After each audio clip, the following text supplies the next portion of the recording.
What's up everyone, how are you all? Today we are back with another blazing Naruto story. What if Naruto was kidnapped by the Hyuga sisters and they tries to seduce him?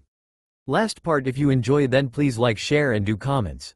And also check the description to original creator of this beautiful creation. It was a gorgeous day, the sun was shining, the birds were chirping, there wasn't a cloud in the sky, and one Hinata Hyuga had never been more pissed off in her life. From the time they had left Konoha till now, a total of 3 hours, they had been going over everything they had ever learned as a shinobi. Jiraiya had them recount their battles, their skills, their jutsu repertoire, even their knowledge of current events and shinobi history. After he had a firm grasp on their respective abilities combat-wise, he began drilling them on certain scenarios and gauging their strategical knowledge based on their responses. All in all, it had been a very productive couple of hours, and they all learned a lot about themselves, but therein was the problem. Aside from the month Jiraiya had trained Naruto, he hadn't learned a thing from his old sensei in the half-year Naruto had been trained. This was the reason for the current mood of Hinata. Naruto, let me get this straight. The only thing your sensei personally taught you relating to fighting had been tree walking? Naruto sheepishly nodded his head. He had never seen Hinata so upset, and in fact until only recently he thought she was physically incapable of getting angry. So imagine his surprise when she let out a curse that was extremely un-Hyuga-like. Jiraiya just watched the two with the world's largest grin on his face, and he found himself quickly warming up to the idea of bringing the girl along. Nata? She took several calming breaths and forced a smile. Gomen Naru Koi, I'm not mad at you. I'm just very upset with the carelessness of your other sensei. Naruto let out a mental sigh of relief, quickly learning that Hinata adding that little suffix to his name meant that she was calm enough to reason with. He couldn't help but draw similarities between the way Hinata was acting and the way his father acted, but luckily he had enough common sense to not voice said similarities. Naruto walked over to his fuming fiancée and hugged her. Nata, don't be upset. It really isn't worth it. Here and now we have each other and Ero Sennin, so it's really not worth spending the time to be upset. Somewhere ahead of them there was a grumble about, damn Gaki. Hinata sighed and hugged the blonde back. Naruto, I know what you mean, but you have to understand just how serious this is. We're shinobi, trained killers, so if you aren't trained, then someone else will be able to kill you. Kakashi wasn't just playing favorites Naruto, he was sentencing you to death. It might not have been his intention, but you could have been killed while on one of your missions because you weren't taught how to properly defend yourself. As Hinata was speaking, a tear fell down her face. I can't stand to lose you, not now, not when I am finally able to tell you how much I love you. Naruto pulled back slightly and smiled at her, kissing her to solidify the point he was going to make. Nata, I swear to you here and now, that no one, not even the Shinigami himself, will take me from you. Hinata closed her eyes halfway with a joyful smile and threw her arms around the blonde's neck, kissing him for all he was worth, which apparently was quite a bit. They continued for about 30 seconds before they finally broke apart, foreheads touching and staring into each other's eyes while they caught their breath. Unfortunately, their touching moment was broken apart by the third member of their party. Holy shit, you guys are gold mines. Naruto turned to look at his sensei who was wearing a pair of reading glasses and scribbling on a notepad furiously. Hey, Gaki, what was the last part of your final statement? I didn't quite catch that whole bit about the Shinigami. Naruto glared at the Sannin. Shove it, Ero Sennin. Don't you use this as your material for your disgusting books. Naruto felt the girl in his arms stiffen slightly, and she spoke in a very quiet voice. You wouldn't be that Jiraiya? The one responsible for those books called Icha Icha? Jiraiya puffed out his chest. Why, yes I would, little lady. Are you a fan? I don't usually do autographs, but I guess I can make an exception since you two are helping me OUPFH. Whatever he was about to say was caught in his throat, and his hands flew down to cradle his recently kicked privates. He slumped to his knees and managed to look up into the glaring eyes of Hinata, who took his hair in her hand and pulled his eyes up so they were level with hers. Listen here, you old pervert. I don't care how powerful you are, or if you are one of the Sannin, but if you ever use us for that piggish filth you call a book, I'll make sure that one of these days you'll wake up and find that you have more in common with women than you ever thought you would. Do I make myself clear? Jiraiya's eyes widened and he gripped his privates even harder, to make sure they were still there. Yes, ma'am. Hinata released her grip and let him drop to the ground. She dusted off her hands and turned to Naruto with a sweet smile. Well, we should get going, Naruto. Naruto gulped and nodded. Hi. At the Hyuga compound, Hiyashi was sitting in his study, sipping a cup of his favorite jasmine tea. He had just put the finishing touches on the last document that would finally solidify Hinata's position as heiress, again. He was pleased with his eldest daughter's changes, and has even started coming to terms with her fiancé. It was still troubling to believe that Hinata had chosen that particular shinobi as her future husband, to love and serve her as she continued the legacy of the Hyuga, but at least she had chosen out of love. He had heard one-to-many stories of suicide within the clan when someone was forced to marry against their will. I thanked Kami that he is at least a powerful shinobi. His performances in the Chunin exams were stellar, and to top it off he fought the Tsunade Jinchuriki later that day and defeated him. His musings were cut short with a quick knock on his door. Hiyashi knew that he was only ever interrupted in his study when the council chose to convene, and thus his presence was required. Enter. The door slowly slid open and a young girl with a piece of cloth wrapped around her forehead entered and bowed. Lord Hiyashi, the Elder Council has requested their presence at your earliest convenience. Hiyashi sighed, he had a feeling this would happen sooner or later. I see. Did they inform you of the nature of this meeting? The woman shook her head. Gomen Hiyashi-sama, but they did not. The older Hyuga mentally swore. Of course not. This has to be about Hinata. Inform the council I will be there momentarily. The woman bowed as she backed out of the room. Hi, Hiyashi-sama. Hiyashi stood up and brushed the wrinkles out of his robe. His eyes fell on a family portrait of directly after Hanabi was born, when his wife was still alive. He picked up the picture and gently stroked the figure of his late wife. Hitomi, if only you were here, none of this would be happening. You always had a knack for bringing out the best in people, and not a day goes by where I don't miss you. He set the picture back down on his desk with a sigh, reining in his emotions and putting them back behind his Hyuga mask. He made his way to the council chambers without running into another soul, quite a rare coincidence in a place that houses several complete families. He walked up to his destination and slid open the door, to be met with an amusing sight. Every member of the council was there, arguing over why their son should be paired with the new heiress. None of them were paying enough attention to realize the clan head had entered the room, and was growing progressively angrier with each passing second. Finally Hiyashi had enough. Quiet, you fools. Finally everyone noticed his presence and quickly quieted. Now, would someone like to tell me why I have been summoned like some lapdog? The reason had better be important, or there will be consequences. The elder from the other day who refereed the spar, Gomen, stood up. This is an important reason indeed, Hiyashi Dono. It involves the very future of the Hyuga, and whether or not we are on a path to ruin. An older woman by the name of Jimin stood up. Yes, this is to determine how to counteract the results of earlier today.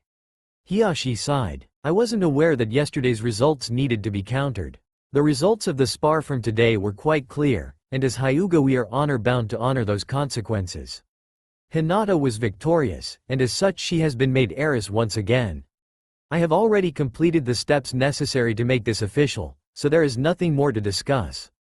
Gomen scoffed. How is it that for the past 5 years your eldest has lost every single spar against Hanabi, and yet she is so easily able to bat her aside like dealing with a child? Hiyashi narrowed his eyes at the man. What is it you are trying to say, elder? The old man flinched slightly but held his ground. Everyone here is thinking it, and I am merely voicing those thoughts. The demon has corrupted your eldest, somehow giving her some new demonic strength which she used to win her duel. Hiyashi stole glances around the room, and found nearly all the elders were nodding their heads in agreement, even his own mother. Even you have fallen to their propaganda, Kasan? An older woman with a tired-looking face and long white hair named Dento looked down in shame. I'm sorry Hiyashi, but the facts are irrefutable. There is no other explanation other than what has been stated. I love Hinata very much, but I can't let her steer the Hyuga towards a path of ruin. Hiyashi shook his head in disgust. Well, I for one will, and that is all that matters. The woman from earlier, Jimin, snorted. What has brought about this newfound change in you, Hiyashi Dono? Not a week ago you were supporting our every action in making Hanabi heiress, yet here you are placing yourself vehemently against us. Why? The clan head sighed. My eyes have been opened to what I have been blind to for these many years. Hinata is strong, she proved that yesterday when she obliterated Hanabi. We all know that was her own power, and no one else's. Do you really think Naruto would have been able to supply her with strength in the middle of a spar? We all had our Byakugans active, and I know there wasn't a drop of the Kyuubi's power used in that fight, unless you all forgot what his power looked like from 13 years ago. Gomen stood up in rage. You dare to challenge our memory? We all lost family to that beast, and no one will ever forget the feeling of pure evil it radiated. Hiashi smiled. Good, then you all know that it wasn't used at all today. The fact of the matter is, Hinata created her own style of Juken that allowed her to toy with Hanabi like a cat would with a mouse. Hinata has been holding herself back for years, and now no one, not even me, know her true capabilities. She might be able to go toe-to-toe with any one of us, and with her new style, might be able to even emerge victorious. There were several murmurs around the room, but Hiashi wasn't finished. I'll admit, I wasn't ready to welcome the Uzumaki into our home either, but you must approach this from an open point of view. We have a rare opportunity, one that hasn't happened to any other clan in Konoha's history. We have a change to incorporate the Uzumaki into our clan. Gomen stomped his foot in rage. You would defile our blood with that. Dento cut him off. Silence, Gomen, let my son explain his reasoning. Hiashi smirked. We have all heard the stories of the Uzumaki clan of Uzushiogakure. In the last war they fought against the combined might of Kumo, Iwa, and several lesser nations, and they almost emerged victorious. Their sacrifice allowed us to mobilize our forces and win the war, but there were few Uzumaki survivors. Their name alone holds weight all across the elemental nations, and I'm sure there is some sort of heritage for Naruto to claim, since he is the heir to both Uzu Shiogakure and the nation of Uzu itself. So tell me, if you oppose the heir to a nation and a village as a husband to my daughter, who else would you have stand by my daughter's side as she leads our clan? There were even more nods all around the room. Hiashi knew he had them almost cornered. It was time to put the final nail on the coffin. It was time to play with their pride. And now they are both under the tutelage of one of the most powerful ninja our village has ever produced, Jiraiya the Gamma Sennin, one of the legendary Sannin. When she returns she will be far stronger than previously, and now she has the backing of one of the more influential members of this village. From what I see, there is no one better to lead our clan to new levels of power and prestige than Hinata, and every single one of these changes were brought about by the young Uzumaki. Gomen looked around the room. He knew there was no way he would be able to convince the council to brand Hinata now, but he still had one more card to play. You say Hinata hasn't been corrupted by the demon yet, but who is to say it won't happen in the future? What of their children? I can't seem to think that the power of the Kyuubi won't infect any future heirs. Hiashi chuckled. Well, if it does, then we will see what happens when the power of the mightiest beast in history is mixed with the power of the mightiest dojutsu. I don't envy the position of any enemy my grandchildren might have, because I for one don't want to be on the receiving end of that combination of raw power. Gomen sat back down, defeated. He may have been power-hungry, but he wasn't stupid. He knew all too well that the prospect of increasing the power of the Byakugan was the one thing the elders would sacrifice anything to achieve, even the position of the next clan head. There were several more minutes of hushed whispers among the elders, but finally Dento stood back up. I think I speak for the majority here that the points my son has brought before the council are more than adequate to recognize Hinata as heiress and Naruto as her fiancé. Hiashi breathed a sigh of relief and stood up. I'm glad the council has seen reason. Now, I must get back to making the final preparations for the marriage between Uzumaki Naruto and my daughter. He left the room and the elders filed out one by one, leaving only a handful left. Gomen looked to his fellow elders. We can't let this happen. It'll destroy us all. Jimin shook her head. As much as I want to agree with you, I just can't refute what Hiashi said. We can't do anything anymore, so we might as well make the most of what we can and pray Hinata won't destroy the old traditions. An ancient-looking man by the name of Igo Izumu stood up. I agree with Jimin. We have lost the backing of the council and now the only option left to us is work with Hinata and attempt to decrease the number of changes she will make. Now, I believe we should all get some rest. It's been a very tiring day. Eventually only Gomen was left. No, I won't go down easily. Not now, not when I'm so close. He left the council chambers to figure out how he could salvage this hopeless situation. In the town of Fujisato, the trio had been traveling for about 6 hours, finally reaching their first destination, the small town of Fujisato, famous for its hot springs, its festivals, and its underground casinos. Jiraiya narrowed his search for his missing teammate to a number of towns and locations where she had been spotted, but it was definitely going to take time to find her. They walked through the front gate and walked straight to the nearest hotel. Jiraiya stopped and handed Hinata a small wad of bills. "Go ahead and get us a room while I start asking around for Tsunade. I don't have enough money for 2 rooms, so it looks like you two are sharing a bed, but I don't think you two mind, do you?" Naruto blushed and took Hinata's hand, leading her into the hotel. "Damn pervert?" Hinata just smiled, sure she was a little embarrassed, but she wouldn't lie, she didn't mind sharing a bed with the blonde. Jiraiya just laughed and proceeded to walk away to begin asking questions around town. "Let's go, Nata, you don't want to know where he's going, dirty old man." Hinata giggled. "Well, since he's gone, why don't we shower and have a night out?" Naruto paused and looked back at her. "You mean like a date?" Hinata just laughed. "Well, I think we kinda skipped the dating phase, so this can just be a night we get to enjoy ourselves." Naruto felt a stab of guilt, reminded that he had taken away what most girls dreamed of, that night that girls remember for the rest of their lives, that night that they promised themselves to one person for the rest of their lives. Even though he knew it wasn't true, he felt that she held some resentment because he had robbed her of that precious moment. He knew that this was ridiculous, but the mind tends to wander and can reach some very ridiculous conclusions when it does so. He knew that he would fix this, if not tonight then sometime soon. Naruto put on a smile. "Alright, sounds like fun. Let's go get ready." Not 20 minutes later and Naruto and Hinata were walking out of the hotel again, washed and refreshed. Walking hand in hand they explored around the town looking for something to eat since they had arrived before their usual lunch. Just as they were walking down the street Hinata ground to a halt. "Wait, there's a nice looking sushi restaurant. How does that sound, Narukoi?" Naruto shrugged and looked down at the ground. "That doesn't sound too bad. But I was kinda hoping for ramen or something." Hinata sighed. "I'm sorry Naruto, but you need to diversify your diet. Ramen is okay every now and then, but you can't live solely on that. How about this, we have this for lunch and then we can find somewhere that has ramen for dinner. Okay?" Naruto pulled in Hinata for a tight hug, squeezing the life out of her. Thank you, thank you, thank you. You're going to be the best wife ever, Nata." Hinata just blushed, and ignored the bone-shattering hug. This was the first time Naruto said he was actively looking forward to their marriage, and up until now she still had lingering doubts that she had forced him into something he didn't really want. The lunch itself was simple, but it was filling and tasty, something the two of them were looking for after 2 solid days of eating plain rice and beans out on the road.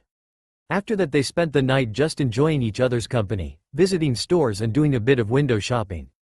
Hinata was saddened that she didn't pack enough money to actually buy any of the items that caught her eye, few as they were, and though she could charge them to the Hyuga clan, she didn't want to do anything to aggravate an already precarious position, yet. Unknown to her, Naruto had basically his entire life savings on his person. One of the many things Hiruzen had taught Naruto in his lifetime was the extreme value of money, and taught Naruto how to use a seal on his arm to store all his earnings from his missions. That sum had become pretty hefty since the Wave mission became an A-ranked mission, in addition to the multitude of D-ranks Team 7 performed in the several-month break before the start of the Chunin exams.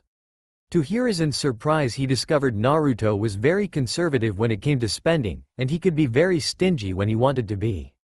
Hiruzen was happy his teachings were taken to heart by his adoptive grandson, and he could only imagine the look on Naruto's face when he became Chunin and discovered he had enough wealth left by his parents to buy basically half of Hai no Kuni. The afternoon together was magical, and once the sun went down they were pleasantly surprised to find that the town also was hosting a fireworks display that night.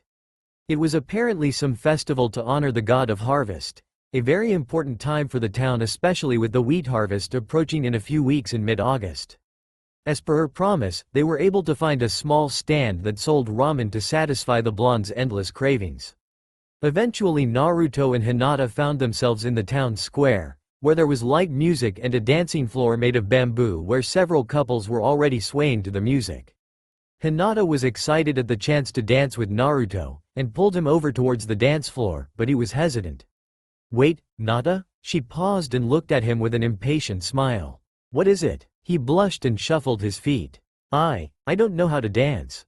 Hinata closed her eyes and mentally slapped herself. Once again she had taken something for granted and assumed Naruto had a similar upbringing as herself. She kept forgetting that he never had someone to teach him these things. Hinata gave his hand a reassuring squeeze. "It's okay Naruto, just follow my lead and do as I do. I'll teach you." She settled for swaying with him to the beat instead of actual dancing, but the way they were together just felt more right. She rested her head on his shoulder with her arms wrapped around his neck while he rested his head on hers and his hands clasped over her waist. Around and around they twirled in an endless circle, content to get lost in the slow rhythms and simply enjoy being with one another. They both knew these peaceful moments were rare in the life of a ninja, but that made those times all the more special. They had been dancing so long that Hinata eventually was beginning to fall asleep, and her quiet yawns were all the indication Naruto needed to scoop her up in his arms and carry her back to the hotel. It was a short walk, one that Naruto wished would have lasted longer, and the two earned many looks of endearment as people watched two young teens in love.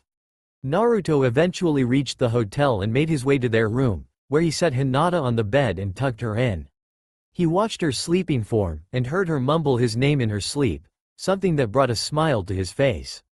There was one thing though that was tearing him up. It was something that he still hadn't told her even though she had almost given herself to him, and it was the main reason why he pushed her away and asked her to wait. He still had to tell her about the Kyuubi. He knew that if he didn't do it now, then it would only mean more lies and trouble down the road, and he figured that it was best to tell her away from Konoha. Out here she would actually have time to think about what he had to tell her, and maybe even come to a decision about their relationship, if it survived. Very gently he placed a hand on her shoulder and brought her out of her slumber. "Nata, Nata, wake up sleepy." Her eyes fluttered open, revealing eyes that had captured Naruto's heart and made his breath catch in his throat. "Naruto, where are we?" He smiled and brushed a bang out of her face. "You started to fall asleep so I brought you back. There's something I need to tell you though." Hinata forced herself awake when she heard the uncertainty and trepidation in his voice. "Naruto, what's wrong?" He looked at the ground. "Do you remember what you promised me? The promise that you would never leave me, that you would always love me? No matter what?" Hinata nodded. Yes, I remember." "Naruto, what is it? You're starting to scare me." A tear fell from his eye. Do you remember what they taught us about the Kyuubi? About the Yondaime's sacrifice 13 years ago?" Hinata mentally sighed. "Yes, I remember, but, Naruto, He put a hand to her mouth. Just hold on a second, Nata. I need to finish. I need to tell you that it was all." She removed his hand. "Naruto, it's okay. Naruto started to get frustrated. "Just hold on a second. This is really hard for me. I'm trying to say." This time Hinata put a hand over his mouth. "Naruto, I already know. I've already known for a while." Naruto just stared at her, and eventually she removed her hand to let him speak. You already know? But, how?" She sighed and began explaining how she made the connection way back in the academy about how Naruto's birthday and the Kyuubi festival coincided. She also did some research on the myths of the Biju, and about how they would never really die, just fade away until they reappeared several years later. There were some questions that coincidence raised though, since the Kyuubi hadn't been sighted for nearly 150 years. Then she discovered the word that would change her view on her blonde crush forever, Jinchuriki, the power of human sacrifice.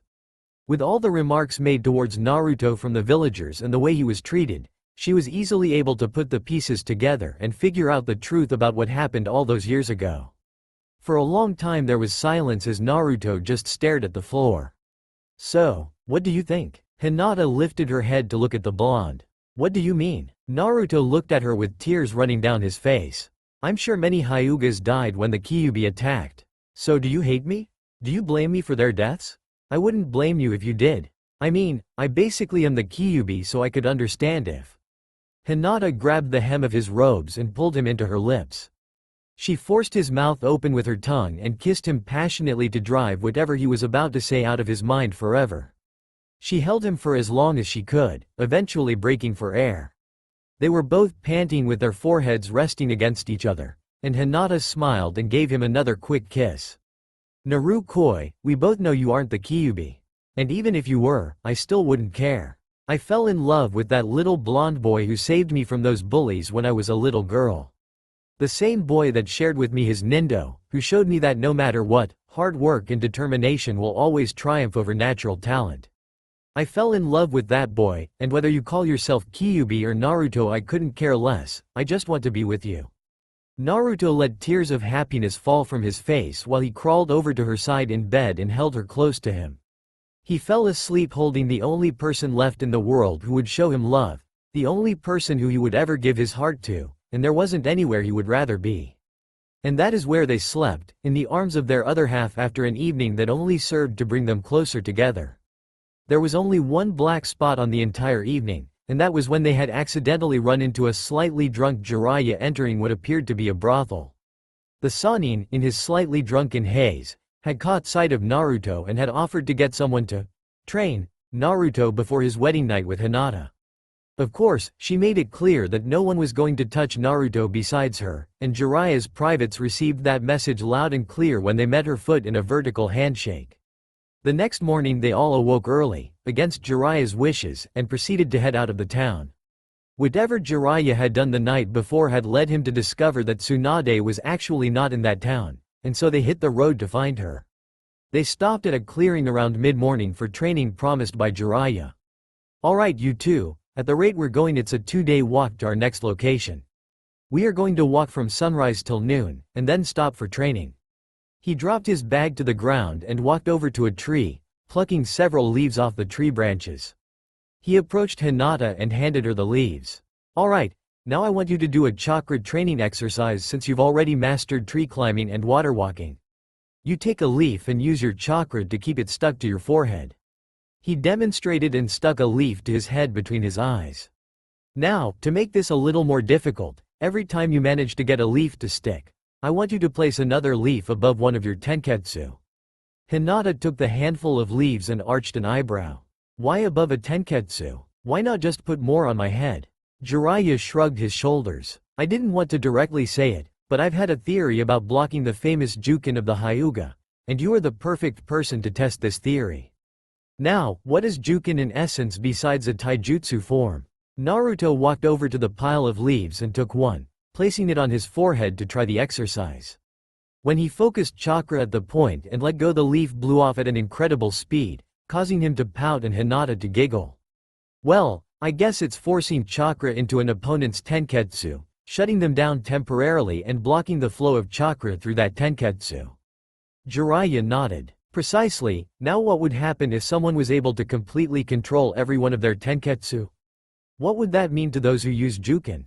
Hinata gasped. "The entire fighting style would be rendered useless since the opponent could push chakra out of that tenketsu point and block the opponent's chakra." The old Sannin smiled. "Correct, but you're still thinking too small.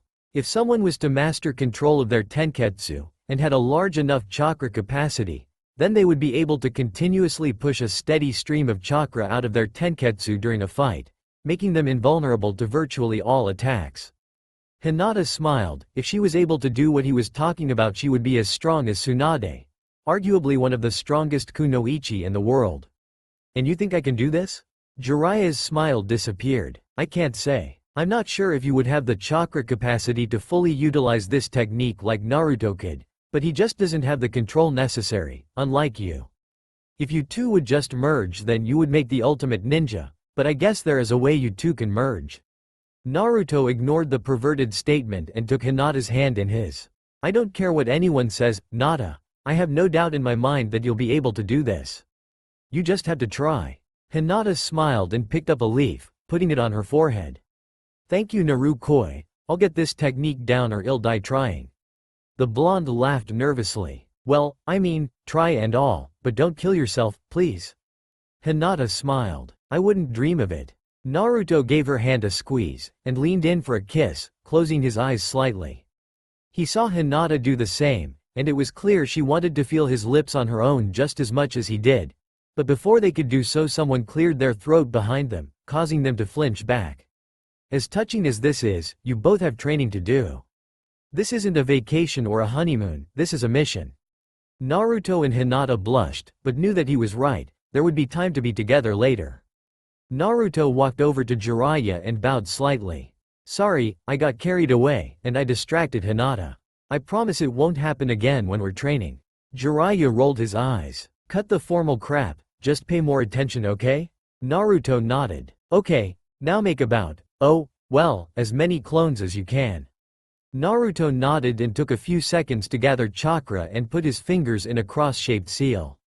Taju Kage Bunshin no Jutsu, multiple shadow clone technique. There was a puff of smoke, and then the training ground was instantly filled with Narutos, as far as the eye could see.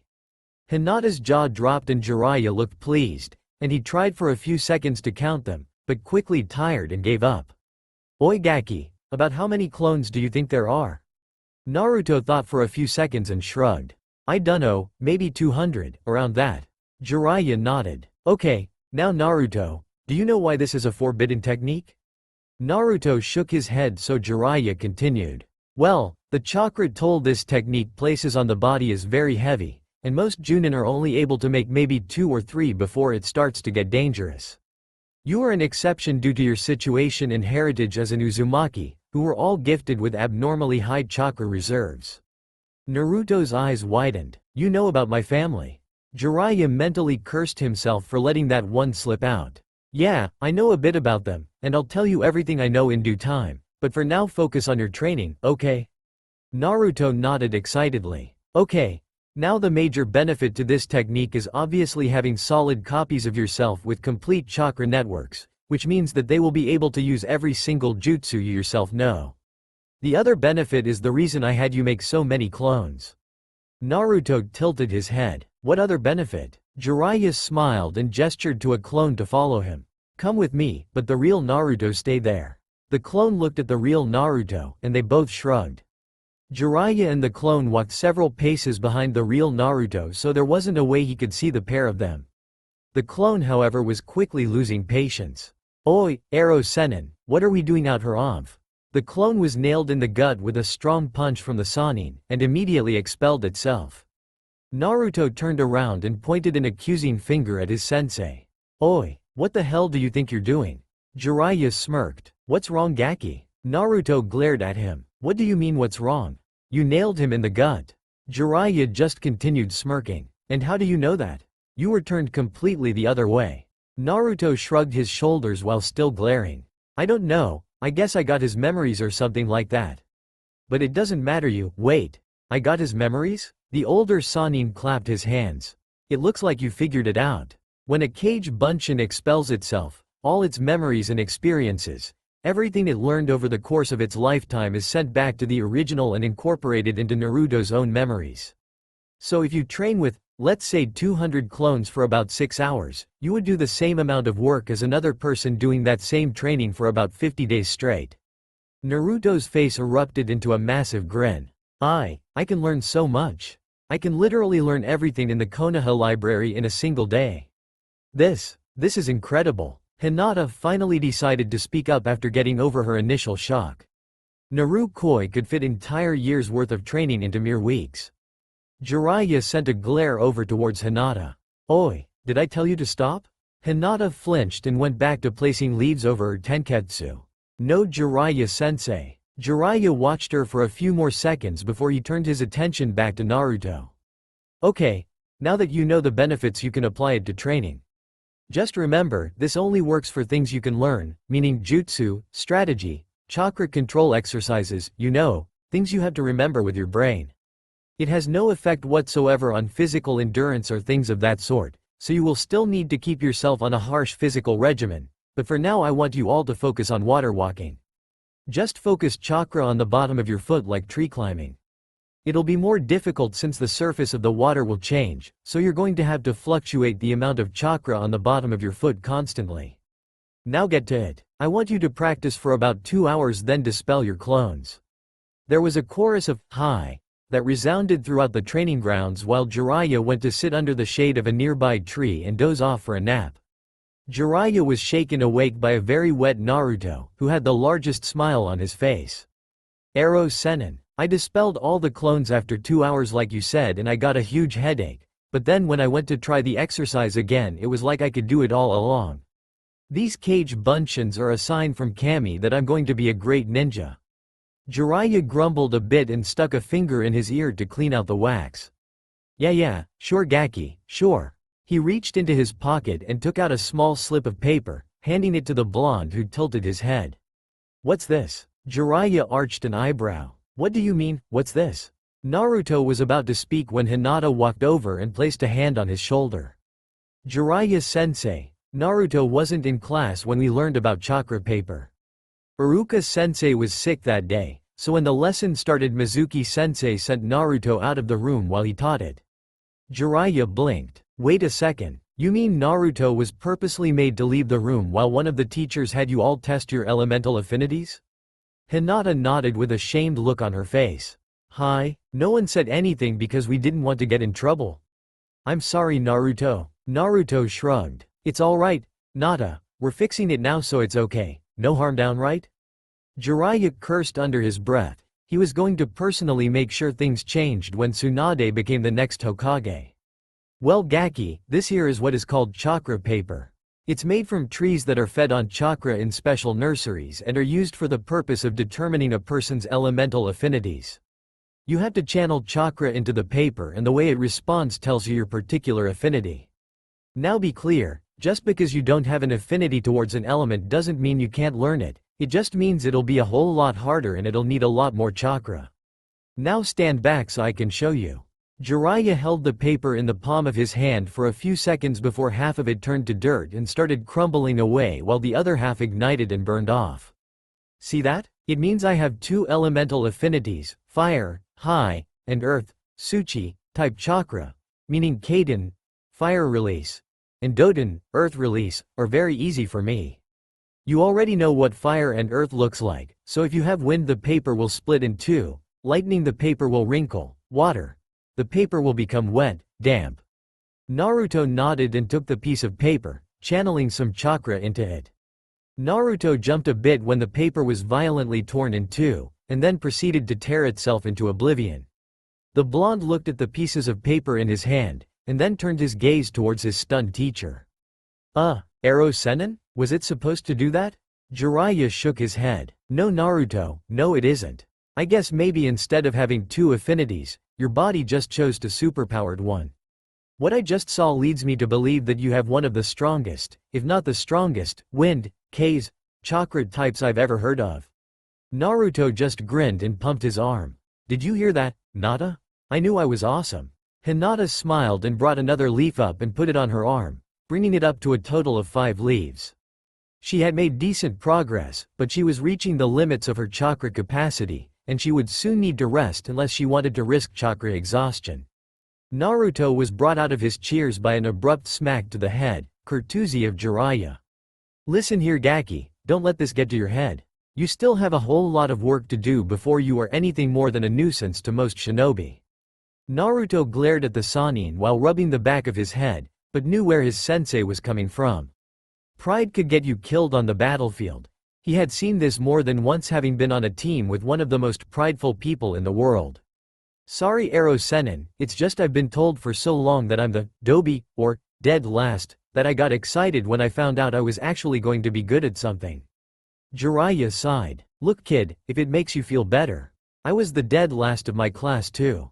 Naruto's eyes widened in disbelief, and Hinata too was so surprised she let all the leaves fall.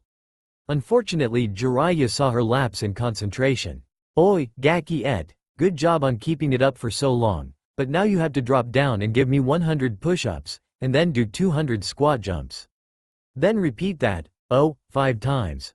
Hinata's mouth fell open, and she sent a pleading look for help to Naruto, who nodded back. Arrow Sennin, isn't that a little harsh? Jiraiya chuckled. It might be, but that is what my ex-teammate Tsunade made me do whenever we trained. She was a strength and stamina monster, and those 2 exercises were her bread and butter.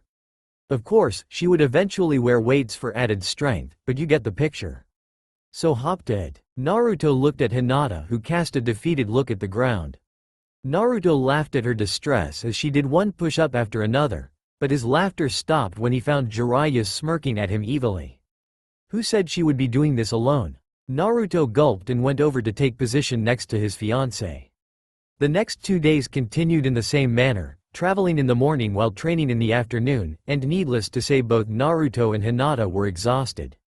Naruto had been able to completely master all forms of chakra control with the use of his clones, and were now using them to cut through leaves on his first steps towards wind nature manipulation training. Jiraiya said he wanted him to be able to know the ins and outs of wind chakra before he taught him any new jutsu, and despite Naruto's many protests he kept true to his words.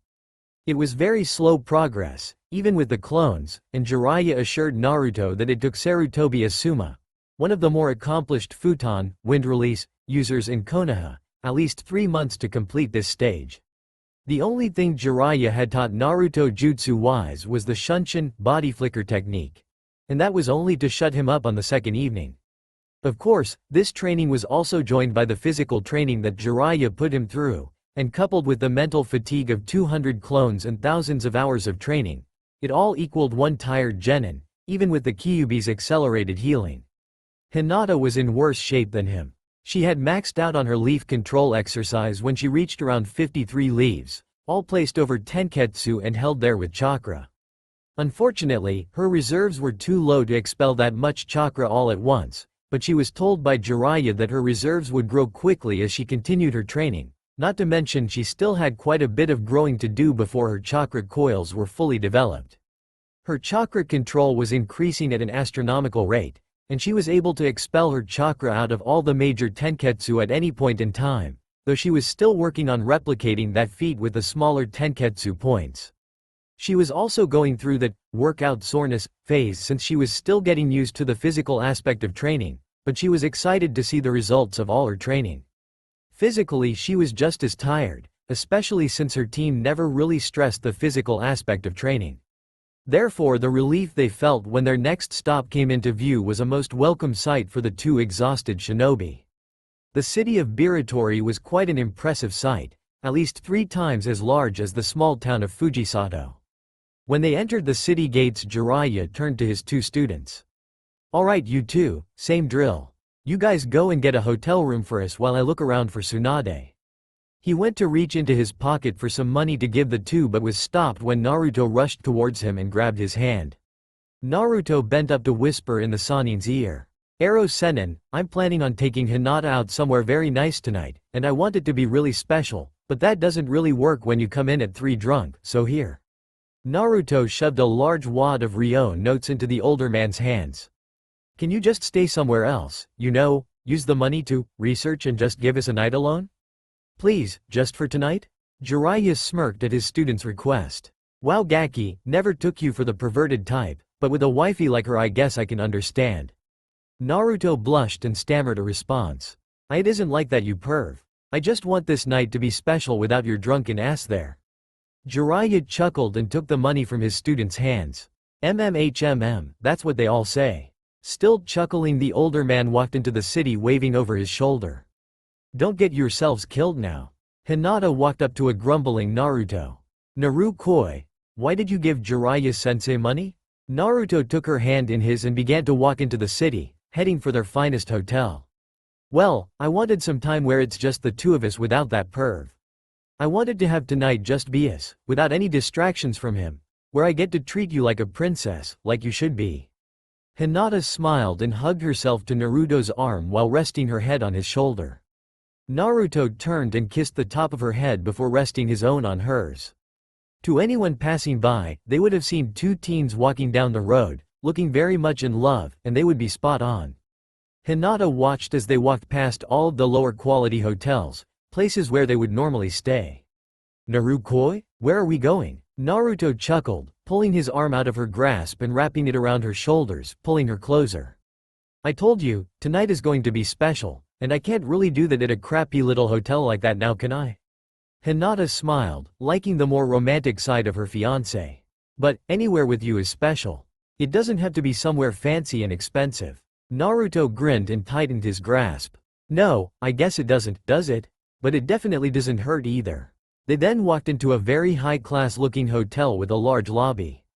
The floor was made completely of marble with large decorative pillars lining the pathways. The room opened up to a vaulted ceiling with a massive chandelier, and on the ceiling was a painted mosaic of the Shoden Hokage's fight with Uchiha Madara. Naruto and Hinata were in awe at the pure grandeur displayed in the hotel, and they too were getting looks by both the staff and the other guests since they were both in their training gear.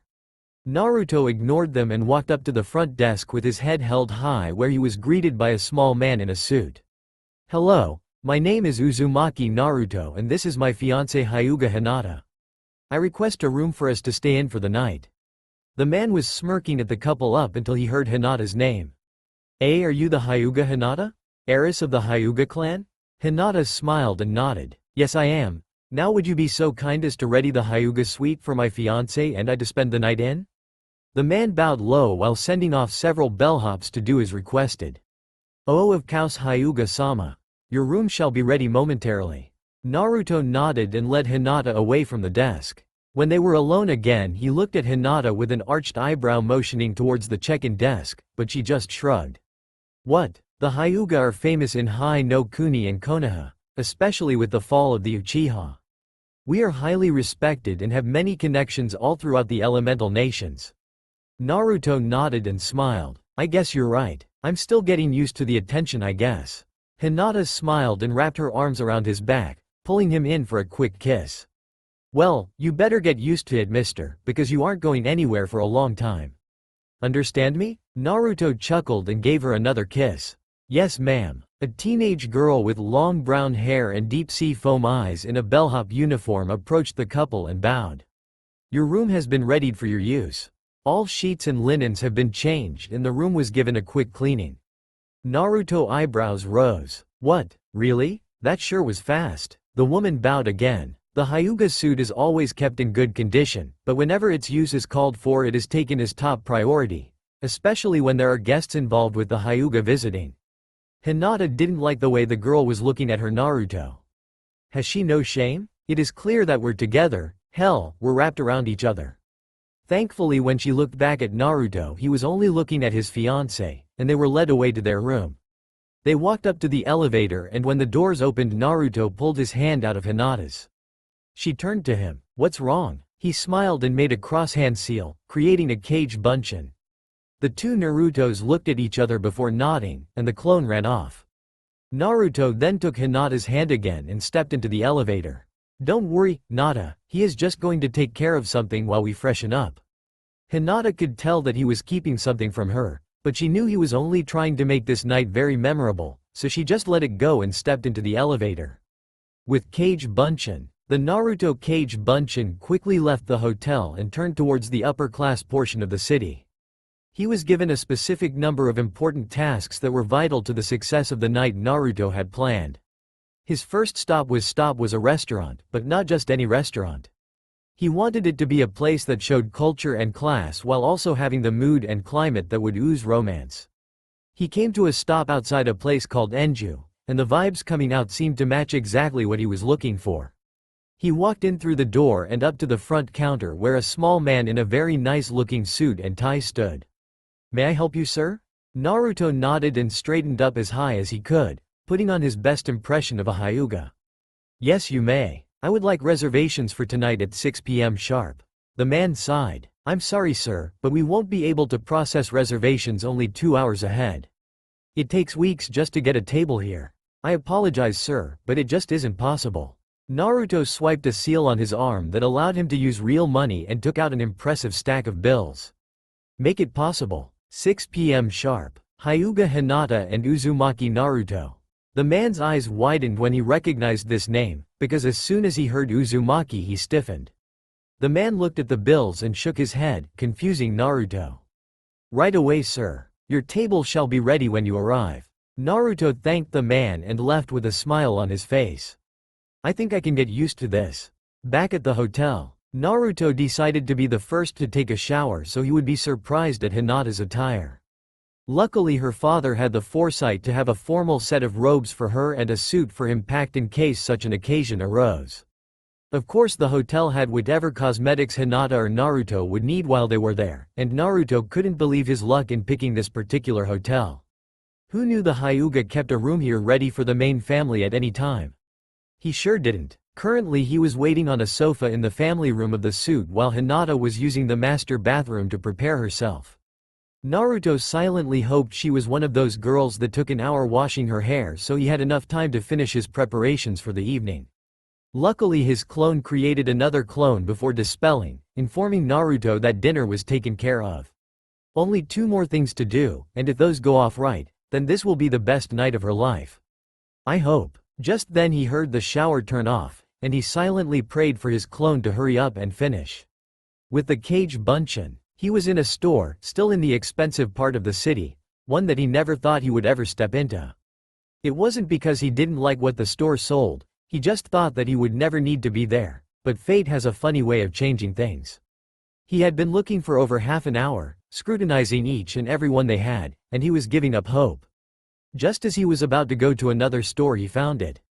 It was perfect in every way, it symbolized everything he wanted it to, and he was confident that she would love it. He looked up to one of the attendants who had been following him behind the counter the entire time. "I'll take this one, it's perfect." The lady behind the counter laughed. "Are you sure, little boy? It's very expensive. Now where are your parents? Are they in this store?" Naruto's smile dropped from his face. This wasn't the first time someone had taken him for a child, especially since he had yet to go through that male growth spurt, but he wasn't going to let this woman ruin his day. He pulled out his Hite-8 and showed the woman. "I am a shinobi of Konohagakure. I am no more a child than you are, and I demand respect." The woman froze in fear and bowed several times. "Forgive me, sir, I was out of place. I apologize for any insults I may have said, I wasn't aware." Naruto sighed, he didn't want people to be afraid of him, and he just wanted to be treated like everyone else. "It's okay, I know I'm short for my age. Now, may I please buy this one?" The woman let out a sigh of relief. The stories of shinobi taking out their anger on civilians who insulted them are all too common, especially with the increase of missing nin lately. "Of course, sir, but are you sure? It's the most expensive one we have in the store?" Naruto swiped the seal on his arm to bring out several stacks of Ryo notes. "I don't think that'll be a problem, ma'am." Back in the hotel room, Naruto's eyes were as wide as saucers and his heart was pounding in his chest as soon as Hinata stepped out of the shower.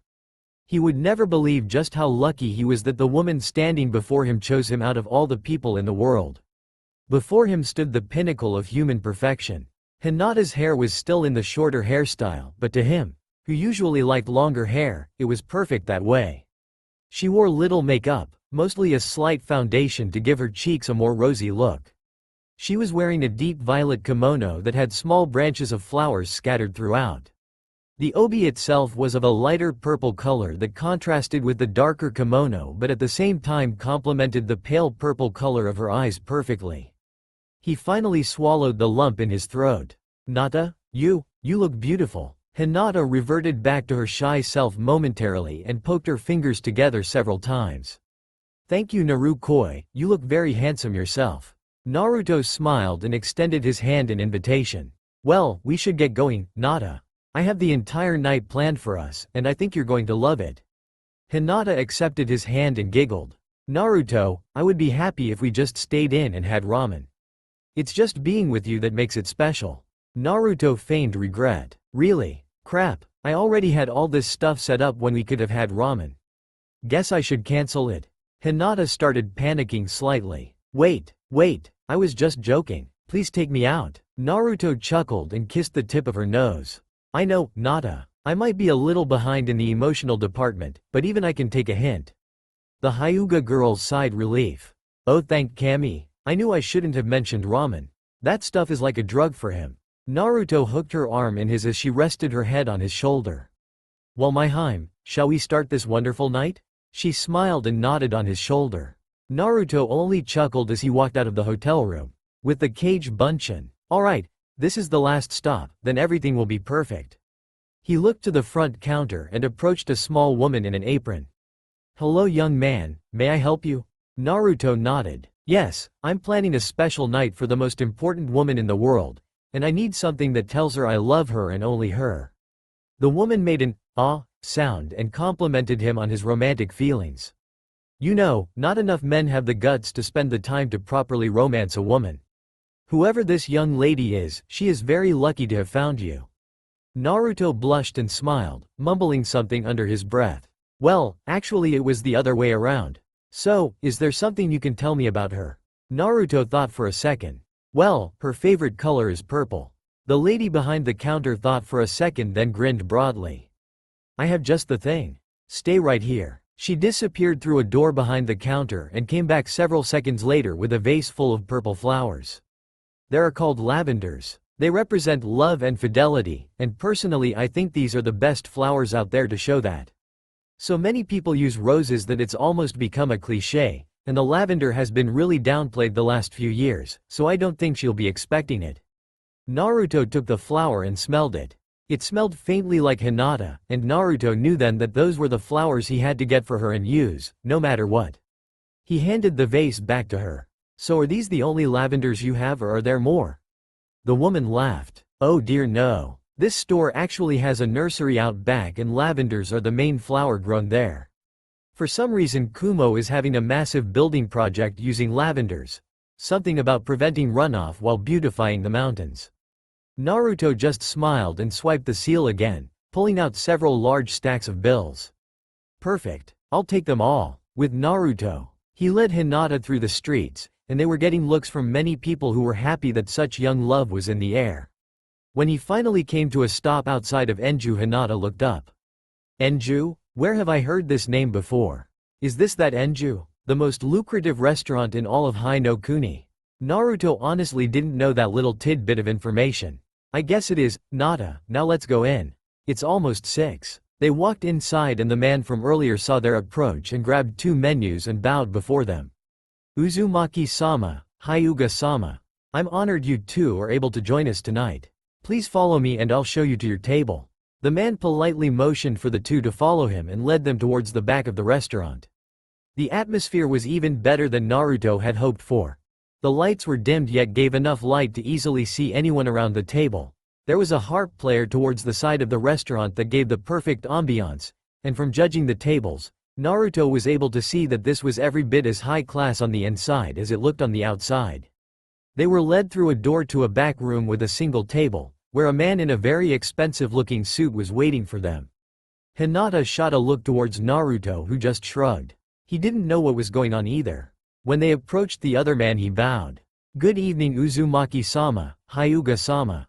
My name is Kakana Enju, the owner of this humble establishment, and I will be personally taking care of you two tonight. Naruto nodded and thanked the man as he was pulling out Hinata's chair for her to sit down. Naruto then took his own seat while their water glasses were filled. Enju-san, I have a question for you if you don't mind? The man looked up and bowed. Of course Uzumaki-sama, ask anything. Naruto now was very confused. He had never been treated like this before. Why is everyone taking care of us so well? Not that I'm complaining of course. I'm just wondering why. Kakana looked perplexed, as if Naruto had asked if the sky was blue. Uzumaki-sama, do you not know that your family was the one who gave me the money to build this restaurant? Both Hinata and Naruto were surprised this man knew of the Uzumakis. No one ever seemed to know anything about them. You know about my family? The man smiled. Of course I do Uzumaki-sama. I was in contact with your family for some time, and I am pleased to say that I consider myself one of their friends. I was told of a young Uzumaki with blonde hair and bright blue eyes, and I made a vow to always welcome him into my establishment as I have welcomed his family in the past. Naruto fought back the urge to ask about his family. This night was about Hinata, and he would always have time in the next few days. Thank you Enju-san for your kindness. The man bowed again. Of course. Now, what may I get you two to start off with? Your meals will of course be on the house. This was the signal for Naruto's stomach to make a rumbling appearance, causing Hinata to giggle and Kakana to chuckle. With the cage bunchin, he was in the last spot he needed to be, finishing up everything, making sure it was perfect. Jumping back and standing on the hill overlooking his work he felt satisfied with how it turned out. She'll love it. He created a few more clones. Alright, one of you guys dispelled to send back the memories. The rest of y'all stay here and make sure no one messes this up. And make sure the rest of the guys stay hanged. This whole thing'll fall apart if even one of them jumps the gun. They all hide as the clone jumped off to find the original, leaving a dozen clones to decide amongst themselves who was going to dispel. They all circled up and began looking between at the other clones, tension building. Their hands began inching towards their kunai pouches, and they started to slip into their taijutsu stances.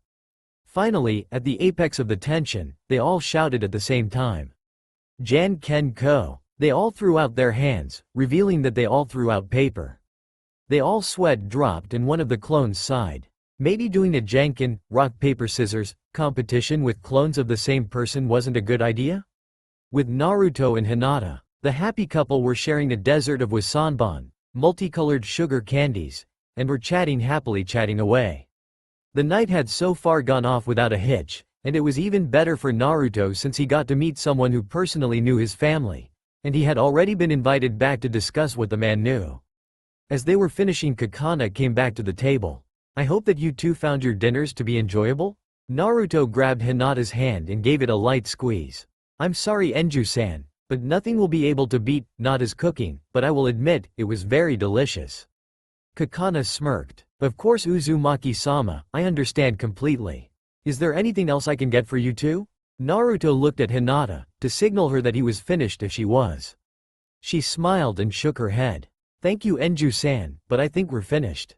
Now are you sure you won't let me at least compensate you in some way? Kakana shook his head and bowed.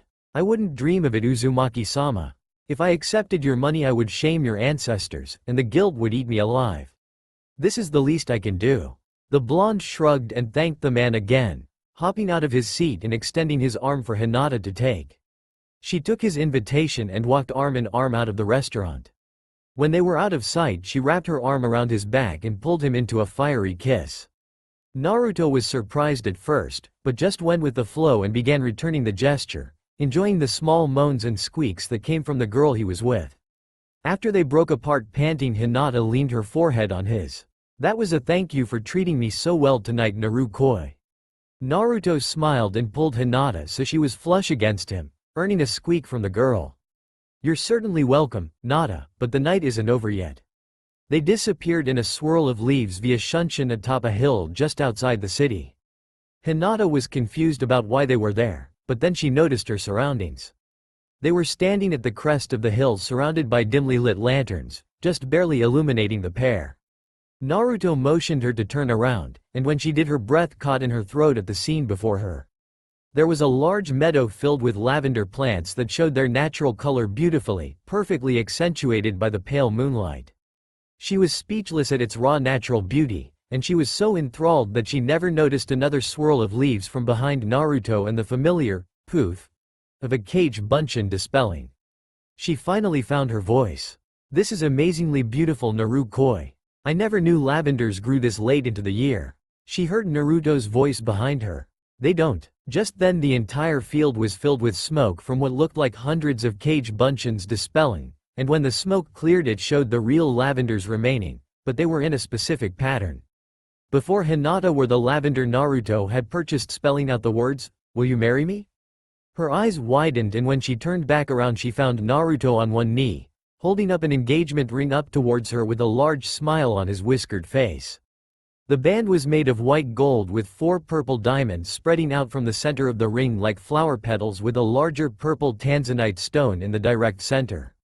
The light glinted off the ring spectacularly, and even in the darkness the stones shone brightly. Hinata brought a hand up to her mouth as tears began falling from her eyes. She began slightly trembling, and right before Naruto asked her what was wrong, she threw herself on the blonde knocking him down on his back. She planted her lips firmly on his and tangled her fingers in his hair while tears were falling from her cheeks onto his. When they finally broke apart she hid her face in the crook of his neck. Yes, yes, a million times yes. Naruto never stopped smiling as he wrapped his arms around Hinata and slowly pushed himself up to a sitting position with Hinata seated in his lap.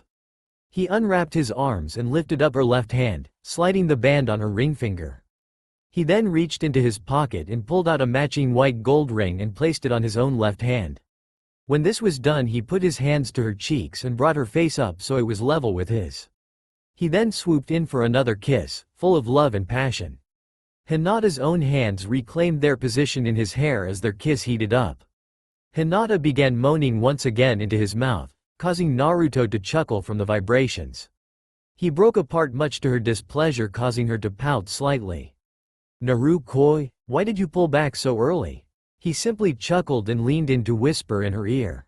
"Don't worry, Nata, I already told you, this night is far from over."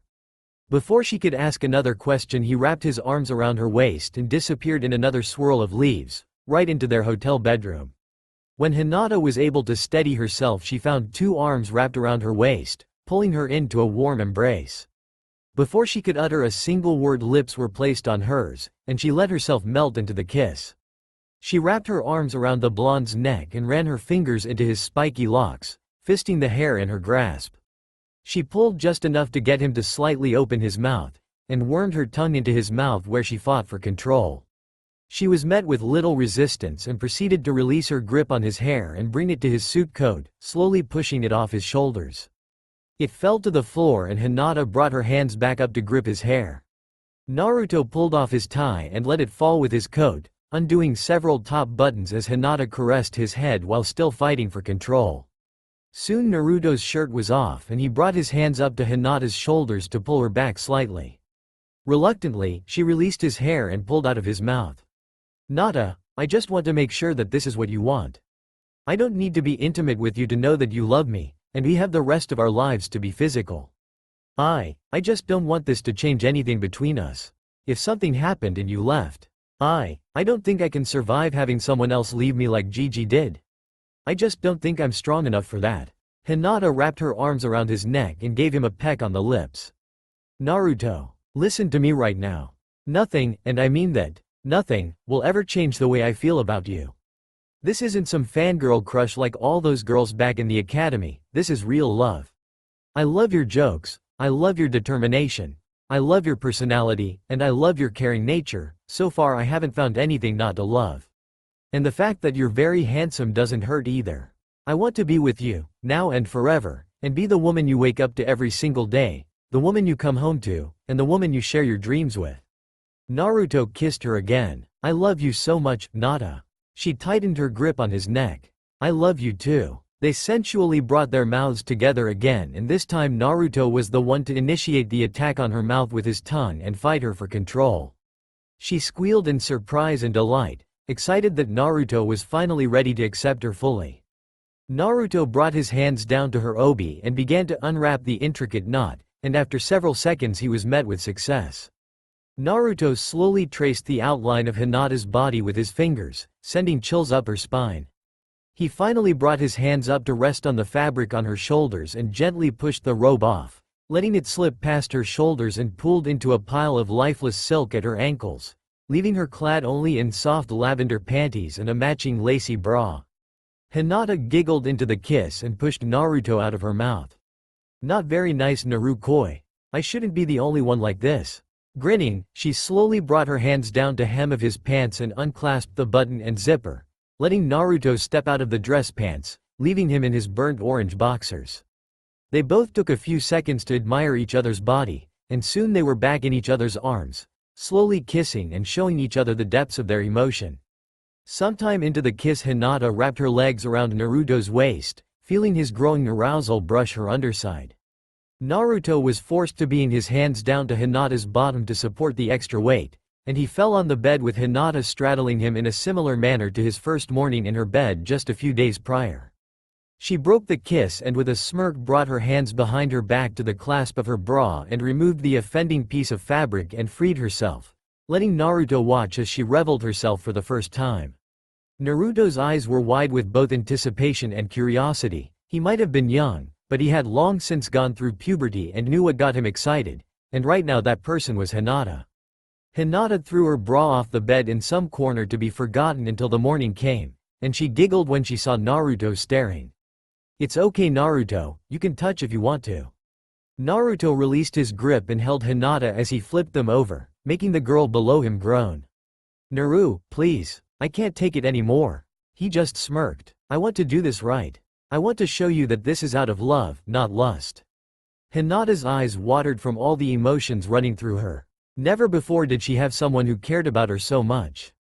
She never had someone to hold her when she cried after she was called a failure, or a friend to talk to and share her dreams with, or a loving mother to console her when she woke up at night shivering from a nightmare. But here and now, she finally had someone who wanted to do all those things for her, and show her all the love she never found in her childhood. Naruto silenced her tears with a kiss, letting Hinata wrap her arms around his neck as she pulled him in closer. Naruto used his left arm to keep some distance between himself and Hinata while he ran his right hand down Hinata's side again and followed his trail across her toned stomach down to her covered womanhood. Hinata jumped slightly and her eyes shot open when she felt a hand touch her where she had never been touched before. She would have gasped, but her mouth was currently occupied, and there was no way she would push Naruto away just to gasp, so she settled for a throaty moan. The blonde just grinned into the kiss as he kept up his touches. Up until this point he had just been experimenting on what he thought would make Hinata feel good, and gauged her reactions. He had since determined that Hinata was pretty sensitive, and just his touch made her leap off the sheets as her panties became progressively more wet, which made his pride soar. He was surprised when Hinata brought her legs up and wrapped them around his waist. She then brought her arms down to the bed and pushed off, rolling them both over so Hinata was once again on top. She pulled her head back and sat up panting. "That wasn't very nice you too. You teased me a lot, and now I can't wait any longer." She crawled back slightly and brought her hands down to the band of Naruto's boxers, pushing them down to his feet and freeing him completely. Hinata's eyes glazed over slightly as she lowered her own panties, retaking her position above Naruto once again panting. You don't know how long I've dreamt of this. Of being with you, making love to you, holding you." Naruto smiled and ran his hands up and down Hinata's sides. "Now that dream is a reality. I love you, Nata." Hinata smiled back. "I love you too." She grabbed him and put him into position, raising herself slightly, then plunging herself down, engulfing all of him at once. She let out a squeak and closed her eyes tight, letting the initial pain fade while each second brought more pleasure than pain. Hinata had her hands on Naruto's chest to steady herself while Naruto continued to run his hands up and down her sides to comfort her.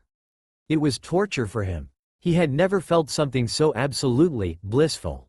His entire body was on fire from the pleasure coursing through his nerves, and Hinata's involuntary squeezes didn't help either. She was warm, tight, and wet all at the same time, and she was all his. He was using all of his willpower to not start moving within her. He wanted their first time to be just as good for her as it was for him. After what seemed like an eternity, she slowly began moving her hips against his, sending jolts of pleasure throughout Naruto's body. He rested his hands on her hip to help her move against him, and before long she built up a quick pace. Her hips rocked forward and back, getting faster and faster. Hinata started lightly moaning from the feeling of being filled so completely. The pleasure she felt only intensified when Naruto began thrusting his hips up. The grinding was soon replaced, and she was left speechless from the blonde's motions.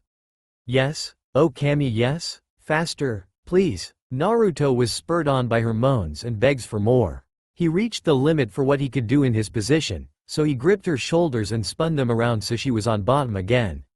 She wrapped her legs around his waist and kept up her grip on his shoulder while he grinned down at her, giving her a quick kiss. "I have you pinned now, Nata." She giggled and thrust up her hips against his, causing his eyes to roll into the back of his head. When he regained his composure, he brought his face to hers and gave her a quick kiss before he buried his head in the pillow next to her head. He could catch all the delightful scents and aromas mixed with her natural smell that was emanating from Hinata, and he found it intoxicating. He drew back, then buried himself once again deep within her. Hinata's head flew back into the pillows and her back arched off the bed, her mouth fixed in the shape of an O.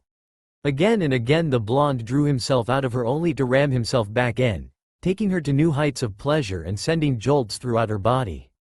Her head was bobbing up and down on the pillows, and when Naruto gripped her hips to move even faster, she knew she would be sore in the morning. Hinata opened her eyes slightly when suddenly she felt him hit a spot within her that sent liquid fire racing all throughout her body. She could feel something building within her, and she knew it would only be a matter of seconds before she lost the battle for control. A stray tear of happiness fell from her eye and she murmured underneath their panting, "I love you." Her eyes shot open as something deep within her exploded out and she clamped down on her partner, screaming out her release. Naruto couldn't handle the sensations, and soon he too went over the edge with her as his eyes glazed over and he lost himself in the torrent of pleasure. They stayed that way for several more seconds before they both collapsed on each other, panting and gasping for breath. As the adrenaline began to leave their system, their eyes began to close from exhaustion. Naruto wrapped his arms around Hinata and rolled them over so she was on top of him, resting on his chest. Naruto looked down at his future wife and smiled, brushing one of her bangs behind her ear as she fell asleep. He bent his head down and kissed the top of her head. "I love you, Nata? Now and forever." The sunlight crept through the blinds and flooded the hotel room with light, shining right on the young couple's faces. Slowly, Hinata's eyes fluttered open and the first thing she noticed that her legs were still intertwined with Naruto's limbs, not to mention she was still laying fully on Naruto's chest, naked. A smile crept across her face and she sighed happily as the thought that one of her dreams had come true, and she couldn't think of a time when she had been more content with her life. As she untangled herself from the pile of limbs and moved to push of the bed, two arms wrapped around her, pulling her in tight. "Don't go. I'll lose all my warmth." Hinata smiled and hugged herself to the boy below her. "We can't just lounge about all day. Jiraiya-sensei told us to continue our training outside the city starting today. We should get up, and I need a shower too." Naruto sighed and slowly released Hinata from his embrace, letting her push off his chest. He watched with wide eyes as she exposed her upper half slowly, and he could feel himself reacting in a similar way as the night before. When Hinata noticed his gaze, she blushed and unconsciously covered herself, causing Naruto to also blush and shut his eyes tight. Sorry, Nata, I didn't mean to stare. I'll close my eyes if you want me to so you can go to the bathroom and shower." He heard giggling and cracked an eye open to see the girl above him uncover herself and put a hand on his cheek. "Naruto, there isn't any reason to be embarrassed, not anymore at least." Naruto fought off the feelings of embarrassment and just closed his eyes, chuckling, rubbing his cheek into her hand. "Yeah, I guess you're right. Thank you for that, by the way." Naruto opened his eyes again and looked confused. "What do you mean?" Hinata laid back down atop him again and traced patterns on his chest. "Well, I mean, last night was easily the most amazing night of my life. The dinner was fantastic and you such a gentleman the entire night, it made me feel special. Then when you proposed, well, that was the most romantic thing I've ever heard of, and trust me, I know romance since Kurenai-sensei talks about all the stuff Asuma-sensei does for her, and her stories don't even come close to what you did. I was just so happy to finally be able to show you how much I loved you." Naruto just chuckled. "Nata, I already knew that you loved me. In fact, I don't think there has been a day this past week where you haven't told me so. All I want is for you to be happy, so if you're happy, I'm happy. But for the past few days I got this feeling that I needed to give you some kind of special night to remember." She giggled and looked at him with raised eyebrows. "Oh really?" Naruto looked confused for a second, and then his cheeks turned red at her implication. "No, not like that. That happened because I finally had enough time to prepare myself for taking that kind of step up in our relationship, especially because we still didn't know each other very well." The azure-haired girl just sighed happily.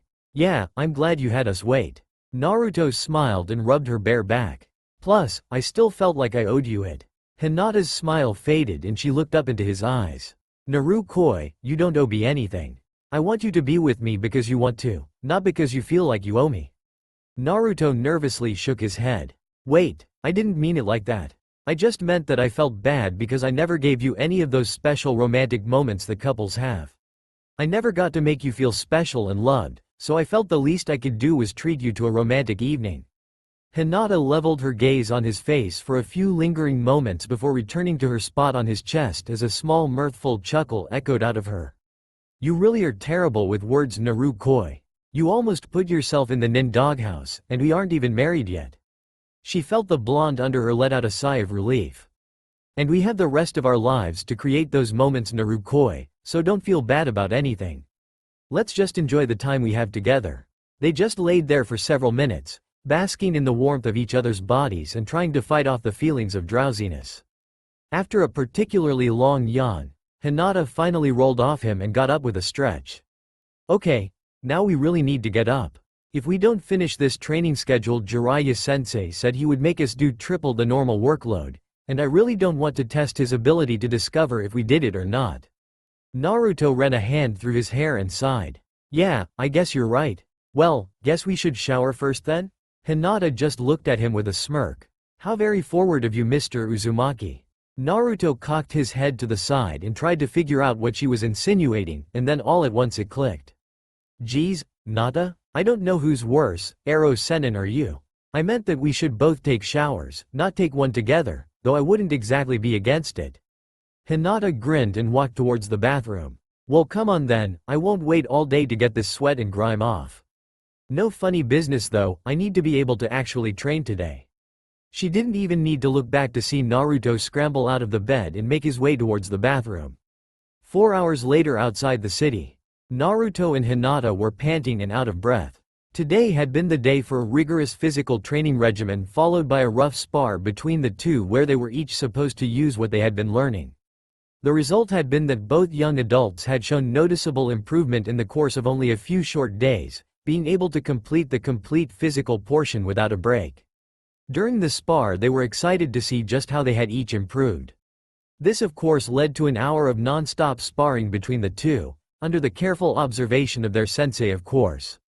Then again, how they managed to find their wayward sensei is an embarrassing tale that begins with a very perturbed Naruto and ended with a very hungover Jiraiya stumbling out of a casino mumbling about someone called the legendary sucker. After they forced several cups of water down his throat and a few eggs in his stomach, they finally managed to secure a few hours of his time and an abandoned field outside the city to use for their training. Needless to say, they both ignored the lecherous grin Jiraiya gave the couple when he noticed the way Hinata carefully sat down or got back up. Before the spar, Naruto had been told to watch how much chakra he put into each jutsu, especially his Kage Bunshin. Naruto didn't really understand what those instructions meant, especially since he had always just used the jutsu, and hadn't paid any attention to how much chakra he had used unless he was trying to make a lot of clones all at once. To his surprise he found that he had been using way too much chakra for each clone, about twice the necessary amount actually, and of course he was naturally curious as to why he never noticed earlier. Jiraiya told him that his reserves were just too large for him to notice, and this particular jutsu, while very chakra intensive, was actually quite easy to perform control-wise.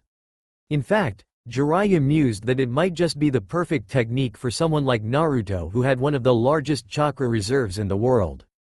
Jiraiya made it very clear that in a battle, each and every single ounce of chakra should be conserved and used with extreme care, hence the reason why he had Naruto practice his chakra control exercises. What Jiraiya didn't tell him was that those chakra control exercises, particularly the leaf cutting exercise, were the first step in learning many of the Futon, wind release, jutsu.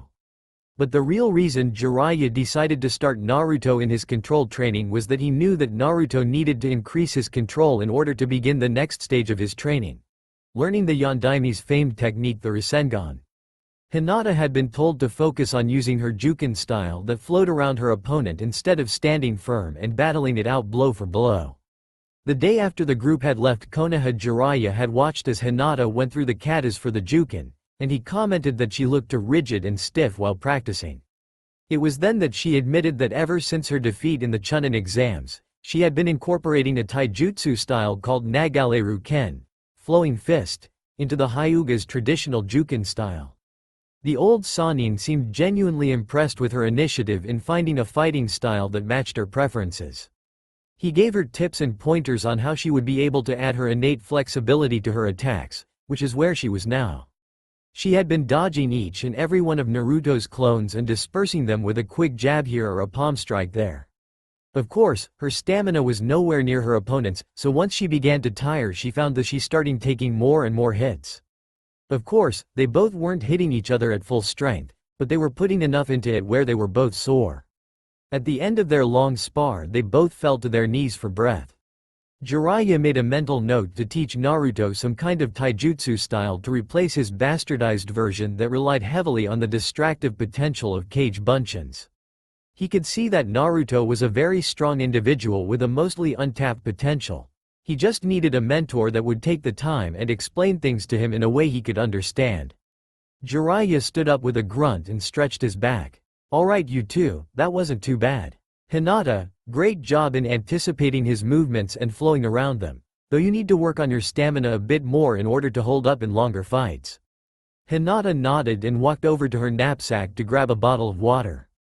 Naruto, the blonde, looked up at his sensei. "That was good. Well, about as good as I had hoped for. I thought for sure you two would go longer, but you two seemed tired for some reason. Did you two not get enough sleep last night or something?" Hinata choked on her water and started coughing violently while Naruto just turned a deep scarlet. Jiraiya chuckled a few times before he got serious again. "In all seriousness, I did expect more from you, Naruto."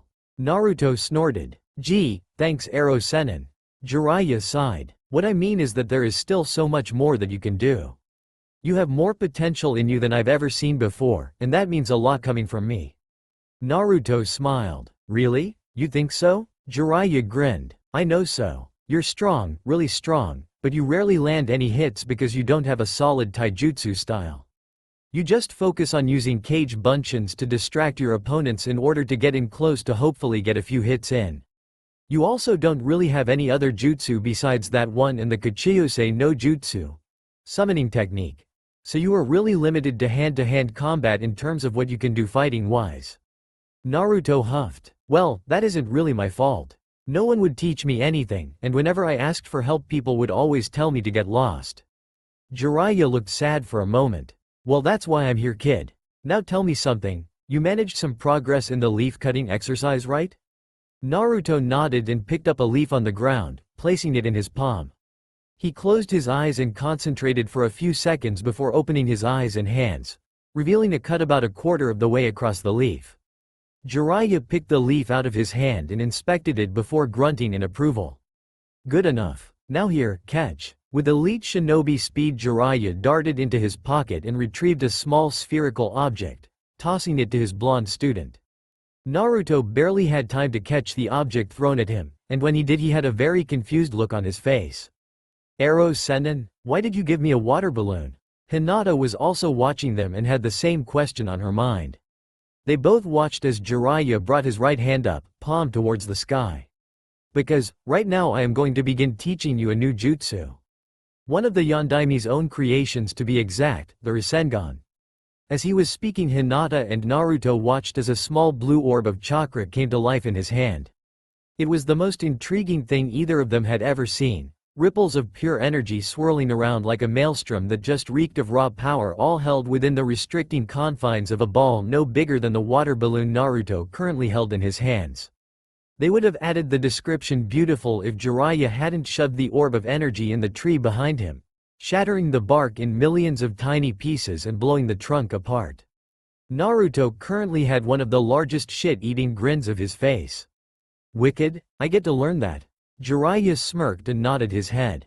"Yes you do, though it won't be easy. It took the Yondaime several years to create this technique, and it took me several months when he taught me the necessary steps. I believe you can do it in a month flat, given that you put your all into it." Naruto gave the water balloon an experimental squeeze and looked back up to his sensei. "I'll get it down in 2 weeks." Jiraiya just smirked. "Are we? Alright then, how about a deal? If you manage to get it down in 2 weeks, I'll teach you a jutsu of my own creation." Naruto grinned. "You had better get ready to teach me that jutsu, because you're going down Arrow Sennin." Jiraiya gave a mirthful chuckle. "Alright Gaki, show me what you can do." Now, the first step of the training. Jiraiya produced another balloon in his hand. Is to pop the balloon by channeling your chakra into it to pop the balloon like this. A look of concentration appeared on his face for a split second before the edges of the balloon seemed to spike out at every point and it burst open, the water exploding outwards in every direction. Now, if you can do that, then the first part of your training is complete, but it won't be easy. Now, while you do that, I want you to make around 50 or so clones and have them continue the leaf-cutting exercise. I'm sticking to my earlier condition that I won't start teaching you futon, wind release, jutsu until that exercise is mastered. Understood? The blonde returned a smirk and made the familiar cross seal, bringing to life 50 copies of himself that immediately grabbed a leaf and set to work while the original turned his attention to the water balloon in his hand. Jiraiya suppressed a smile and turned to his other student. "Okay, you next. Now, I take it you won't be able to use your legs very much today, am I right?" Hinata blushed red and tried to shrink in on herself, but she could still feel the Sanin's smirk. She spared a glance over at Naruto and saw him equally red, and he looked like he was about to say something until the older man continued. Hey, sorry about that, couldn't resist. Once you make a living on what most people consider embarrassing, you don't really have a filter anymore. But in all seriousness, I had hoped that you two would be more responsible with this issue. I'm all for the romance mumbo-jumbo, but what if you two had gotten attacked when I wasn't around? With your limited mobility, it's entirely possible that you could have been seriously injured or captured. Your name alone paints a massive target on your back, and many less than savory people would give their left nut to get their hands on an unsealed pair of Byakugan eyes. Both teens looked at the ground in a chastised fashion. Neither of them had even considered those points, or any negative for that matter. They had been so caught up in the moment that they hadn't even considered the consequences for their actions. Slowly Naruto's eyes widened to the size of saucers when he suddenly realized a very important detail that he had overlooked. Did you guys at least use preventative measures? Naruto's breathing quickened and he turned his gaze towards Hinata, to see that she was as calm as could be. Hi, I used a birth control jutsu that Kurenai-sensei taught me. Both Naruto and Jiraiya sighed in relief. Sure, Naruto loved Hinata and wanted to have a family with her, but not yet, not when they were still only 13 going on 14. He knew that the strain pregnancy can put on the body of a small girl like Hinata could possibly be fatal, so yes, he was quite relieved that Hinata showed more responsibility than he did. Jiraiya shook his head. Well, at least one of you two thinks with some clarity. Naruto wanted to argue, but he knew there was a point to be made, so he swallowed his pride and continued with his exercises. Hinata bowed. Gomen-sensei, I promise that we will be more responsible in the future. The older Sannin kept his gaze on the pair for a few seconds longer before sighing and slumping back against the tree. Geez, I feel like your freaking parents, not your sensei. Alright, now that that is out of the way, I want you to continue your training as usual. From what I saw, your chakra reserves have begun to increase. Question though, did you notice that you were able to spar longer before getting tired and were able to move quicker? Hinata nodded her head in confirmation. Well, that is because of two things. The first is the physical training regimen which jump-started your muscular growth. I mean, it was like your sensei never put you through a training regimen before, or your team babied you. Hinata hung her head. Hi, my sensei didn't train me as harshly as she could have. She wasn't trying to hold me back or anything, but I think she was just concerned about me and didn't want me to get hurt. Jiraiya shook his head. Well, she did hold you back, and it's only now that you are beginning to realize your full potential. I'm not like other senseis, I won't hold back, and I sure as hell won't baby anyone. Hinata just took the criticism with her head hung. She knew it was true, all of it. Sure, Kurenai had her well-being as a priority, but that meant that she wasn't being trained as harshly as she should have been. Jiraiya looked at her and sighed. Alright, now that I'm done with all the yelling, I think it's time that you. Damn it. Hinata and Jiraiya jumped slightly from the unexpected outburst and turned towards Naruto quickly with confused faces. When he saw that he had their attention, he chuckled and scratched the back of his head. Sorry, stupid balloon want pop? Keeps flattening out like a disc? Jiraiya chuckled. Just a few hundred more tries and you might be ready to move on to the second stage. But don't just swirl the chakra, that won't get you anywhere. The young blonde just sighed and went back his training while Jiraiya faced the Hyuga girl again. Like I was saying, it's great that you are increasing your reserves, but it'll still take at least several years to create the kind of defensive jutsu I envisioned, so in the meantime I'm going to have you just keep up the chakra-controlled training with the leaves, but each day you are going to be using different tenketsu points. Hinata nodded and looked over at her fiancé struggling with his own challenge. Am I going to be learning anything else than chakra control? Jiraiya smirked. Oh heavens no. That would be way too easy. No, you are going to continue your physical training regimen and I'll help you develop that nifty little Jiyuken style you're experimenting with. Now, I won't really teach you ninjutsu or genjutsu because it doesn't really complement the way you fight. Not to mention your old man would be pretty pissed at me if I did. The young Hyuga could only smirk and nod along with how accurate Jiraiya's previous statement was. But with that being said, it means I have free rein when it comes to taijutsu. The Sannin crouched down into a defensive position with his legs bent out and his hands close to his body. Now, come at me and try and hit me, if you can. In Konoha, Sasuke Uchiha was walking down the sidewalk with his teammate on his way to the hospital. He wasn't injured or anything, well, aside from the fact that his mental health was declining from the fact that he was still forced to spend time with his pink-haired teammate who always seemed to know where he was every waking second of the day. His only saving grace was that he could possibly be promoted to Chunin and be allowed to finally break away from his team and start some real training, not to mention the solo missions that would let him ditch his obsessive fangirl. Seriously, how many times did a guy have to say no? But no, this was just a routine checkup to make sure the seal wasn't acting up. Ever since the Chunin exams he was forced to go once a week and make sure he wasn't under any kind of influence, so to say. Sasuke sneered at the mere thought that someone could control him. What a load of crap. Every time I finally find a way to get stronger it's taken away from me. It's infuriating. He took a deep breath and unclenched his fists, pushing through the doors of the hospital while Sakura strode in right behind him. So what do you think, Sasuke? The Uchiha blinked and turned his head towards his teammate. Think about what? Sakura rolled her eyes. About Naruto. I mean, we haven't seen him for a while, and he seemed really depressed after Hokage-sama's funeral. Do you think we should visit him or something?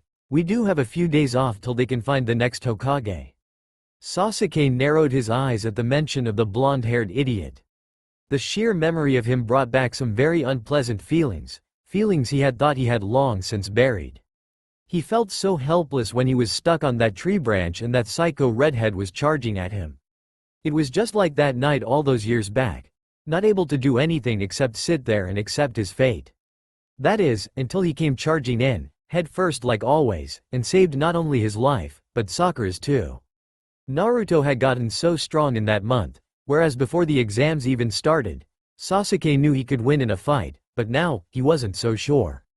And that pissed him off. I don't know where he is, and I don't care. You can visit him if you want, but leave me out of it.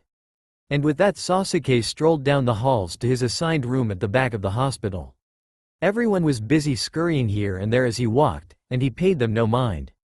They had a job to do just like he did, so there was no point in trying to converse with any of them. That is, until he went past a room whose conversation was very interesting. So, do you think Kakashi will be okay? Sasuke halted in his steps and looked towards the room. That sounded like that green freak sensei. Sasuke walked closer to the door and pressed his ear against it, and little did he know that such a simple action could have such dire consequences. Sasuke heard some muffled voices and then clear as day he heard something he had been waiting to hear for years. So is it true? Did Itachi Uchiha really infiltrate the village and fight several Junin just to go after the Uzumaki kid? Sasuke froze. He's back? Then Guy's voice sounded through the door. Yes, it's true. He had a partner with him, a very strong shinobi by the name of Hoshigaki Kisame who was able to go toe-to-toe with me, but yes, he is without a doubt after Uzumaki Naruto. Last I heard from Kakashi they're somewhere near a post station still looking for Tsunade. Sasuke threw the door open and glared at the two people inside. His hunch was right.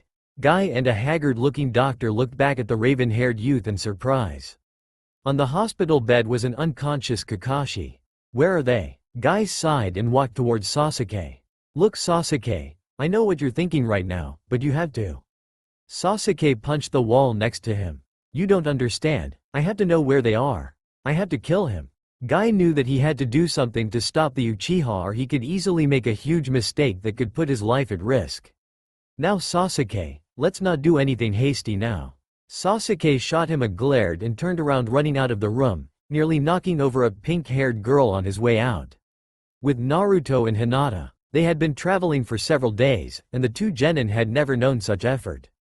Every one of their muscles was screaming in agony with every move they made, and their chakra networks had been pushed to the limit. Every day presented its own set of challenges to be overcome, and though Jiraiya was definitely an aged man, he proved to them time and again why he is one of the most feared men on the continent. It was received well when Jiraiya told them they would be stopping in a small town to rest up, and as soon as the two teens entered the room they quickly unpacked their things and rested together with Hinata using her fiancé's chest as her own human pillow. Jiraiya adopted a warm smile and covered them both with a blanket before heading out of the room to gather more information about their target. Apparently she had been seen in this area in the past few weeks or so, a clear indicator that they were catching up.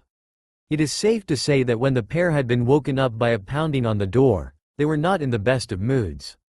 It was Hinata who woke up first. Naruto, go get the door." Naruto mumbled something in his sleep about naps and proceeded to go back to sleep. Knock knock knock. Hinata cracked a bloodshot eye open and turned on her side off Naruto.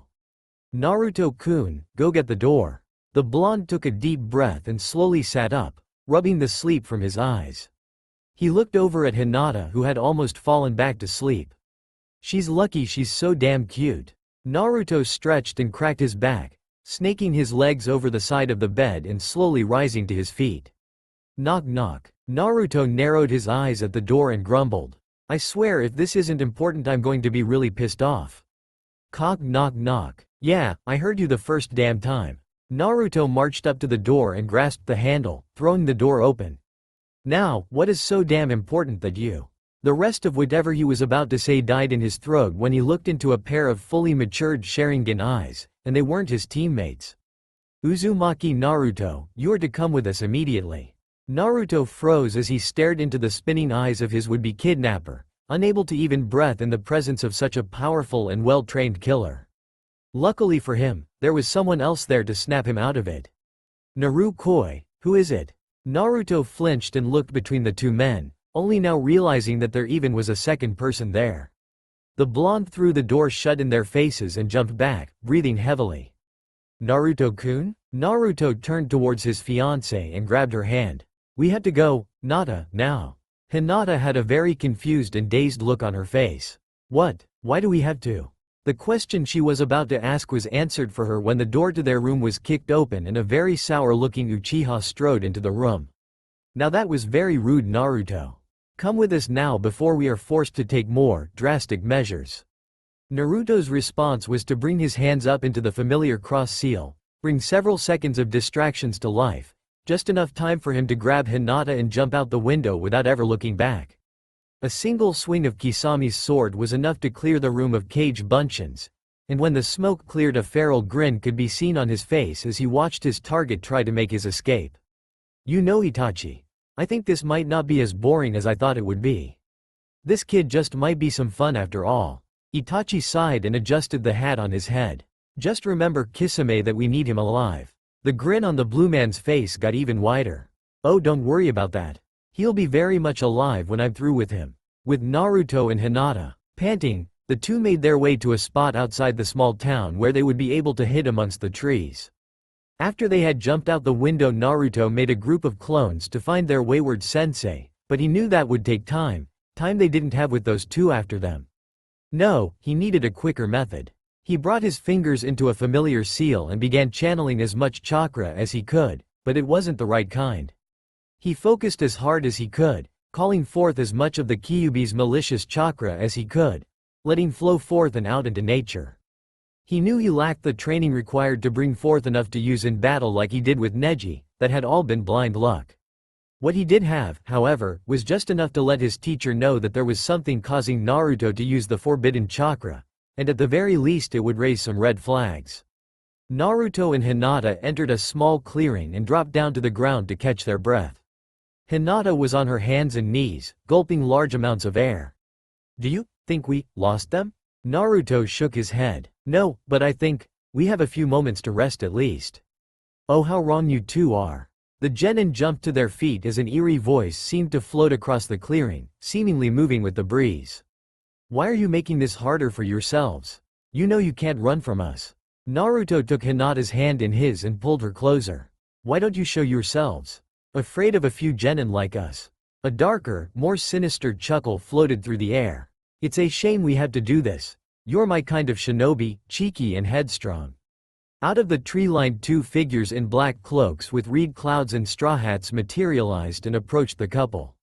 The sheer killing intent radiating off them reminded Naruto too much of his battle with Shukaku, a memory he was willing to go his entire life without having to recall. Hinata wilted under the pressure and began shaking. "Naruto-kun, I'm scared." Naruto gripped her hand tighter and held her even closer. Me too." The two figures stopped several yards away and removed their hats. The first looked like an aged version of Sasuke with thinner cheeks and a more calculating air about him. It didn't take a genius to know that the man before them was the man responsible for the massacre of the entire Uchiha clan, a feat he accomplished alone in the span of a few hours. The person next to him looked far more strange and deadly. His blue skin and hair accentuated his toothy grin and feral smirk, giving him a definitive shark-like appearance, though neither of those features downplayed the aura of death he was exuding at all. Naruto looked between the two men carefully. Who are you and what do you want with me? The Uchiha stepped forward. My name is Uchiha Itachi, and this is my partner Hoshigaki Kisame. We were tasked by our organization Akatsuki with collecting the Kyuubi Jinchuriki. Now, be a good boy and come with us peacefully, while we are still willing to let the Hyuga live. Naruto felt Hinata stiffen in his arms, and he knew what he had to do to ensure her safety. He made a promise to himself after she brought him back from the edge that he would always put her before himself, and now it was time to honor that promise. He looked down one last time at the trembling girl in his arms, and then turned his gaze back up to the two men. If I go with you too, do you promise to let her go? Naruto heard a gasp below him, and it broke his heart when he heard Hinata began to beg and plead with him not to go through with what he was planning to do. He saw Kisami's grin turn into a frown, but he wasn't concerned with that. The only thing he was paying attention to was the nod Itachi gave him. With a sigh, Naruto hugged Hinata close to him and turned them around so his back was facing the two Akatsuki members. Despite her sobs and gasps, he kissed her on the cheek and whispered in her ear as quiet as he could.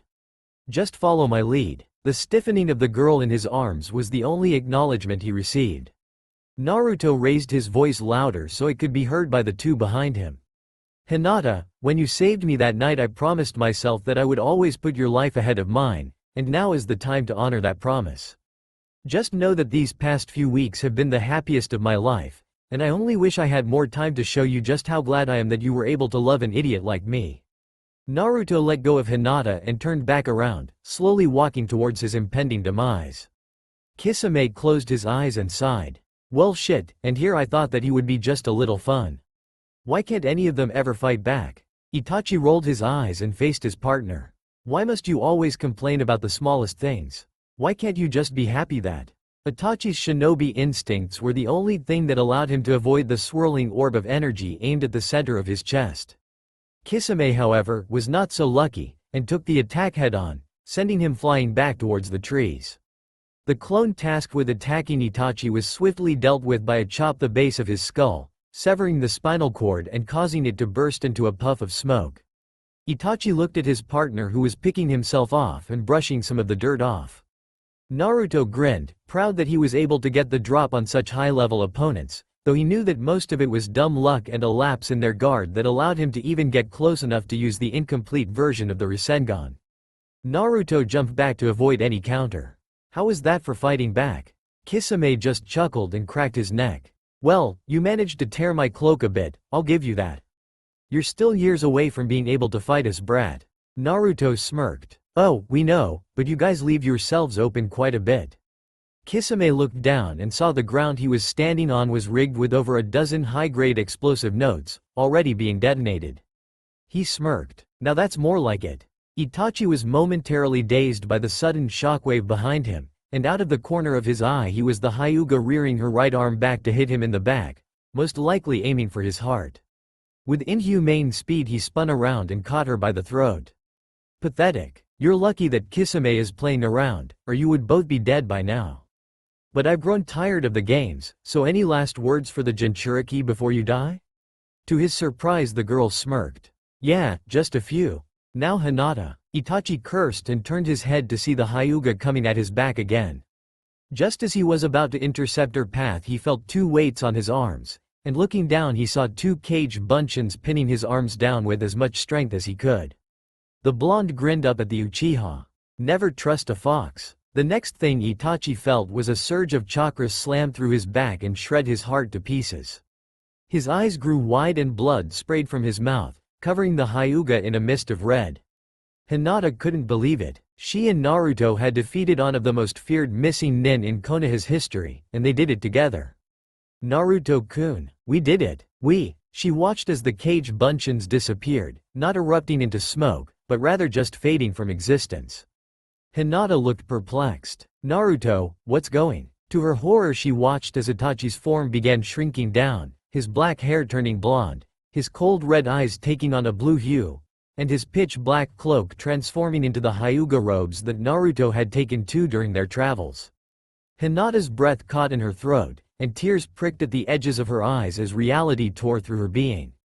She watched with a trembling form as her fiancé, the boy whom she could easily say she had fallen in love with, coughed up more blood from her attack.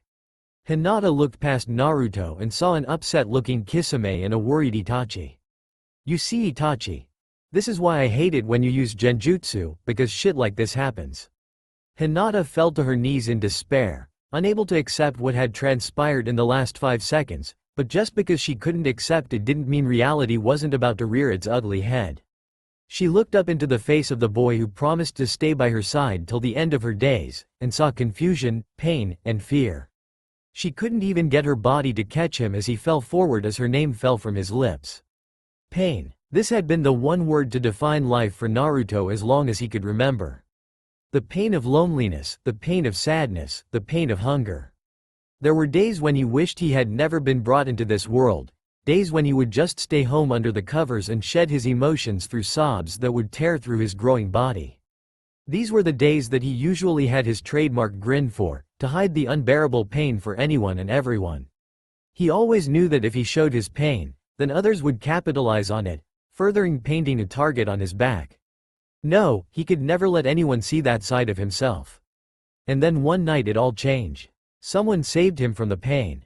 She gave his life new meaning, and she gave him the one thing he went to bed at night dreaming of.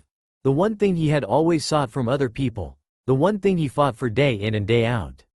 Love. He never knew that she had been following him, admiring him from a distance, falling in love with him behind closed doors. But he honestly didn't care. For the first time in forever, he could say he was happy, and now his life's goal was to make sure she was happy, by any means necessary. Yes, this was the high point of Naruto's life, the epitome of his existence, and he couldn't be happier. But then it all came crashing down, because, with every high that life gives a person, there is an equal and opposite low. And that low came in the form of Itachi Uchiha. Naruto never saw him move, never saw him even lift a finger, but then again, he was one of the most feared men in the world for a reason. Naruto always knew that he was never given a fair deal in life, as if there was some deity watching him trying to make his life hell, but he had almost forgotten that fact when Hinata came into his life. Now none of that even mattered, not anymore. He knew there was only so much that could be done for him after he took that strike from Hinata. Especially since he knew this is what Neji had tried to do to Hinata back in the Chunin exams. He felt his vision fade slowly, and a sense of vertigo took him as he fell to his knees. He thanked his lucky stars that he was still facing Hinata when he fell, so he could at least see her face one last time before he met oblivion. Flashback. Naruto and Hinata were making their escape from their hotel window, leaving behind a smirking Kisame and a passive Itachi. The shark man chuckled and gripped his weapon tightly. "I'm glad they ran, it's always so much more fun when they run." Itachi narrowed his eyes slightly at their retreating forms. "Kisame, we have been instructed to deal minimal damage to the Kyuubi Jinchuriki and anyone around him. We are merely here to test his skills and report back to Leader Sama. He won't tolerate any unnecessary roughness of any of the Jinchuriki." Kisame sighed. "Leave it to an Uchiha to kill all the fucking fun. I guess this means you're just gonna use your damn genjutsu then and see how he fares." A nod was his only answer. That girl looked like a Hyuga though. Aren't they supposed to be able to see through genjutsu or some shit like that? Itachi raised an eyebrow. "Although they may be able to see through some of my abilities, I would be ashamed of myself if I wasn't able to capture a single little girl in my illusions. Though I admit it would be incredibly difficult to face an opponent such as a Hyuga if they were more experienced, I believe I should have no issues with this particular one." Kisame smirked. "I guess that's the Uchiha way of gloating then, huh? Whatever, if it fails then that just means more fun for me." The two then disappeared out of the room, leaving no trace they were there besides the splintered door. The pair had never lost sight of their targets, and it was almost amusing to watch them take refuge in a small clearing to catch their breath, thinking they were safe, almost.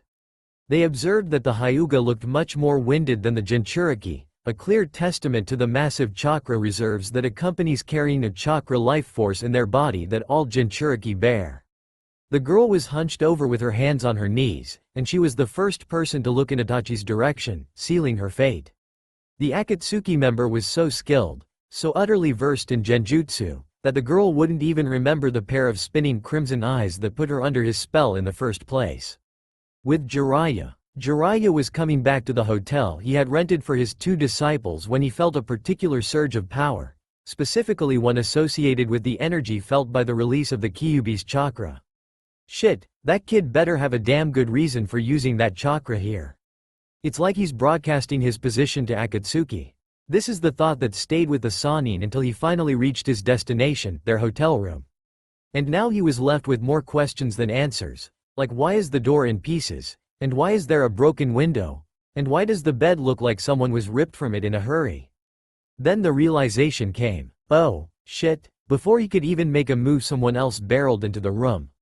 Itachi, where are you? Jiraiya turned around with a very perplexed look on his face to come face to face with a haggard-looking Sasuke. Itachi? As in Uchiha Itachi? What are you talking about? Sasuke glanced once at the Sannin then examined the room. You're that old pervert who trained the dobi for the Chunin exams? Jiraiya rolled his eyes. I don't even know this kid and I can already tell he's a piece of work. To answer your question, yes, I am the one who trained Naruto for the Chunin exam finals. I am Jiraiya, better known as the Gamma Sannin. A look of realization spread across Sasuke's face as who he was talking to finally clicked. That dobi managed to get a Sannin to train him for a month. He quickly shook his head, clearing the thoughts, he had bigger fish to fry. I don't care who you are. Where is Itachi? He was in Konoha a few days ago and he told someone he's coming after the dobi, now where is he? The old Sannin squinted his eyes for a few seconds and thought. If Uchiha Itachi was in Konoha, then he must have been looking to capitalize on the confusion of the invasion to infiltrate Konoha, but why? If he said he was going after this dobi, then the only thing he could be after would be. Jiraiya turned around and jumped through the window after his student, doing his best to sense any chakra to indicate where his blonde apprentice was. He didn't even care that the Uchiha was following him. With Naruto had his back turned to Hinata as he began taking out a few kunai and shuriken from his various holsters and pockets, getting ready to protect both himself and his fiancée in a moment's notice. I think we might have a few more seconds before we have to leave. Have you caught your breath yet? He never got silence for an answer, something uncharacteristic of Hinata, especially when Naruto talked to her. Nada, you hear me? Still nothing, so he decided to see what she could possibly possess her to space out in a situation like this. Oi, Nada, did you hear me? He trailed off when he noticed the far-off look in her eyes, something he had seen multiple times in the past, as if she was looking at something that wasn't actually there. Adding to that the fact that she was standing still as a statue left him to only one conclusion, genjutsu. Naruto jumped to her side and held up two kunai defensively. Don't you dare hurt her, you son of a bitch. Come out and show yourselves. He was met with silence for a brief period until a dark chuckle rang from the tree line. I have to admit, Itachi, this kid has a huge pair on him, to call us out? It's not every day that we meet someone with as much courage as that. I almost don't want to have to hurt him. Naruto gripped his kunai harder. He knew there was a snowball's chance in hell of him getting out of this in one piece. He was only a genin after all. He swallowed the lump in his throat and ignored the bead of sweat running down the side of his face. What did you do to Hinata? He was only met with more chuckling as two figures made their way out of the shadow of the tree line. The shadows gave way to the forms of Itachi and Kisame, one with a bored look and one with a large toothy grin. Naruto stepped between Hinata's frozen form and the two missing nin and took a deep breath, meeting his opponent's gaze with all the courage he could muster. Let her go. She has nothing to do with this. Kisame's grin grew while Itachi looked on impassively, but it was Naruto's next action that stopped them both in their tracks. Naruto reversed the grip of his kunai and held it over his heart. Let her go, or I'll make sure you two never get the Kyuubi. Itachi's eyebrows rose while Kisame's smirk fell into a frown. Well shit, Itachi, it looks like this little punk knows how to play dirty, Itachi sighed as he closed his eyes. So it would seem, but he forgot one very important fact. A strange silence fell over the group. Naruto could feel his heart pounding in his chest, he could hear the blood rushing in his ears, and he could feel the cold dread in his gut. He looked between the two for the slightest sign of movement, but he wasn't even remotely prepared for what was about to happen. The last thing Naruto saw was the black tri-pronged bladed eye accented by the blood-red background that was Itachi's Mangekyo Sharingan. With Naruto, where am I? Naruto sat up and rubbed his head, looking around at the strange place he was in. It was a pure black world with a blood-red full moon hanging ominously in the sky. Everywhere Naruto looked it was a pure black silhouette, but from the buildings, he could see he was in Konoha.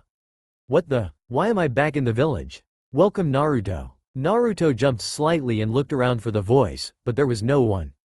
There was no wind, no light other than the moon, and there wasn't another soul in the village. There was a cold fear clawing its way into Naruto's stomach, and it was taking a hold of his being, causing him to shiver in horror when the voice spoke out of the darkness again. This is my world, the world of Tsukuyomi, unlocked by the achieving the final stage of the Sharingan, the Mangekyo Sharingan. And in this world, I am Kami. Naruto began running aimlessly, trying to get away from the fate he knew in his heart that he could not escape. It was always like this, always being hunted like an animal for someone else's amusement, always finding that no matter how much he tried or how strong he became, he was still weak. After a while he found himself in front of the Hokage's building, bending over forward with his hands resting on his knees gasping for breath. In this place it felt like the air was thicker, harder to take in. Then the voice returned with the unrestrained hints of clear amusement. Where do you run to, little Naruto-kun? Where do you think you can hide from me? Tears of pure horror fell from the blonde's eyes as he looked to the sky and shouted. What do you want from me? Haven't you already taken enough sniff from me? There was an eerie silence that prevailed across the shadow world until the voice decided to answer in a mocking voice. As long as you live, it is never enough. Before Naruto could react, a wooden cross shot out of the ground directly behind him, and before he could react, thick chains wrapped around his arms and legs, pulling him up and tying him onto the cross, rendering him immobile as he thrashed about in a vain attempt to free himself. In front of his eyes his tormentor materialized out of thin air, with the same emotionless posture as before and a katana in his hands. Now Naruto-kun, watch. Watch as I tear down the walls of your psyche and show you the horrors of this world. Watch as I tear everything you hold dear from you, just as I did to my foolish brother all those years ago. Naruto watched in horror as Hinata appeared from the shadows, kneeling in front of the cross he was bound to. Slowly, ever so slowly, she looked up with those pools of lavender Naruto found himself falling in love with, and spoke in her usual quiet voice. Naru-kun, I love you. I've always loved you. Before Naruto could answer he saw as the katana was thrust through her back, destroying her heart and effectively ending her life. Small specks of blood covered Naruto's face as his eyes widened in horror and a blood-curdling scream erupted from his lungs. After several minutes of anguished screams of pain and sadness, Naruto forced himself to look upon the Uchiha with as much hatred as he could muster in his heart. Why are you doing this? For the briefest of moments, sadness flashed before the Uchiha's eyes. To test your conviction. And then the next victim was brought forward. With Jiraiya and Sasuke. Kami, please let me make it on time. Jiraiya was pumping as much chakra into his legs as he could without tearing muscles or damaging his chakra coils. As it were, it would take a little over 2 minutes to get where he felt the burst of the Kyuubi's chakra. An agreed upon distress signal should Naruto ever meet someone he couldn't handle. Hold it, you old bastard. Jiraiya was slightly surprised that the Uchiha was able to keep up with him at this speed, but the Sannin could see the strain on the Genin's face already. It took many years of training to be able to go full tilt like this for anything longer than a couple minutes before chakra depletion, unless of course you were Naruto Uzumaki. If you can't keep up, kid, then back off. I don't know who or what we will find when we reach Naruto, but I swear if you get in my way and Naruto gets hurt because of it, well, let's just say it'll be a whole hell of a lot harder to pump out any baby Uchihas. Sasuke, for the first time in a long time, gulped in fear, but his bravado sometimes outweighed his sense of self-preservation. Why do you care about that Dobi so much? It's not like he wasn't going to be picked off eventually with that idiot attitude of his. Had it been any other circumstance, and had Jiraiya not needed to get to where he was going as soon as possible, he would have personally created the very first Uchiha eunuch. However, he had to settle for a mild threat. Watch what you say about Naruto around me, Uchiha. You may be loved in Konoha, but newsflash, we aren't anywhere near that village. And it'll be a cold day in hell before they ever find your body if you belittle my godson again. A shiver went down Sasuke's spine from Jiraiya's threat as the Uchiha mentally scolded himself for making such a stupid comment. The man's been training Naruto for the better part of 3 months. Of course he would grow fond of the idiot. Wait, did he just say godson? Before the Uchiha could voice his question, the toad sage jumped away from him through the trees, where he could faintly see movement ahead. In the Tsukuyomi world, Naruto had long since cried himself empty of tears, he just didn't have the heart to cry anymore. One by one, he saw everyone he ever knew or cared about killed in front of him by the man he had grown to hate with every fiber of his being. Early on, the fabric of dreams and reality had come crashing down, and now Naruto wasn't sure what was real and what was illusion. It felt like an eternity he had spent in this world, and all that remained was a soulless Uchiha and a half-broken Uzumaki. Itachi cleaned his katana from his latest kill, and looked Naruto in the eyes. I see the anger, the hatred festering in your heart. I can see that given the chance, you would destroy me in whatever manner you find the most gruesome. Am I correct? Naruto just snarled and glared with whatever strength he had. Itachi sighed and continued. You can't let yourself fall into darkness, Naruto-kun, or there will be no hope for any of us.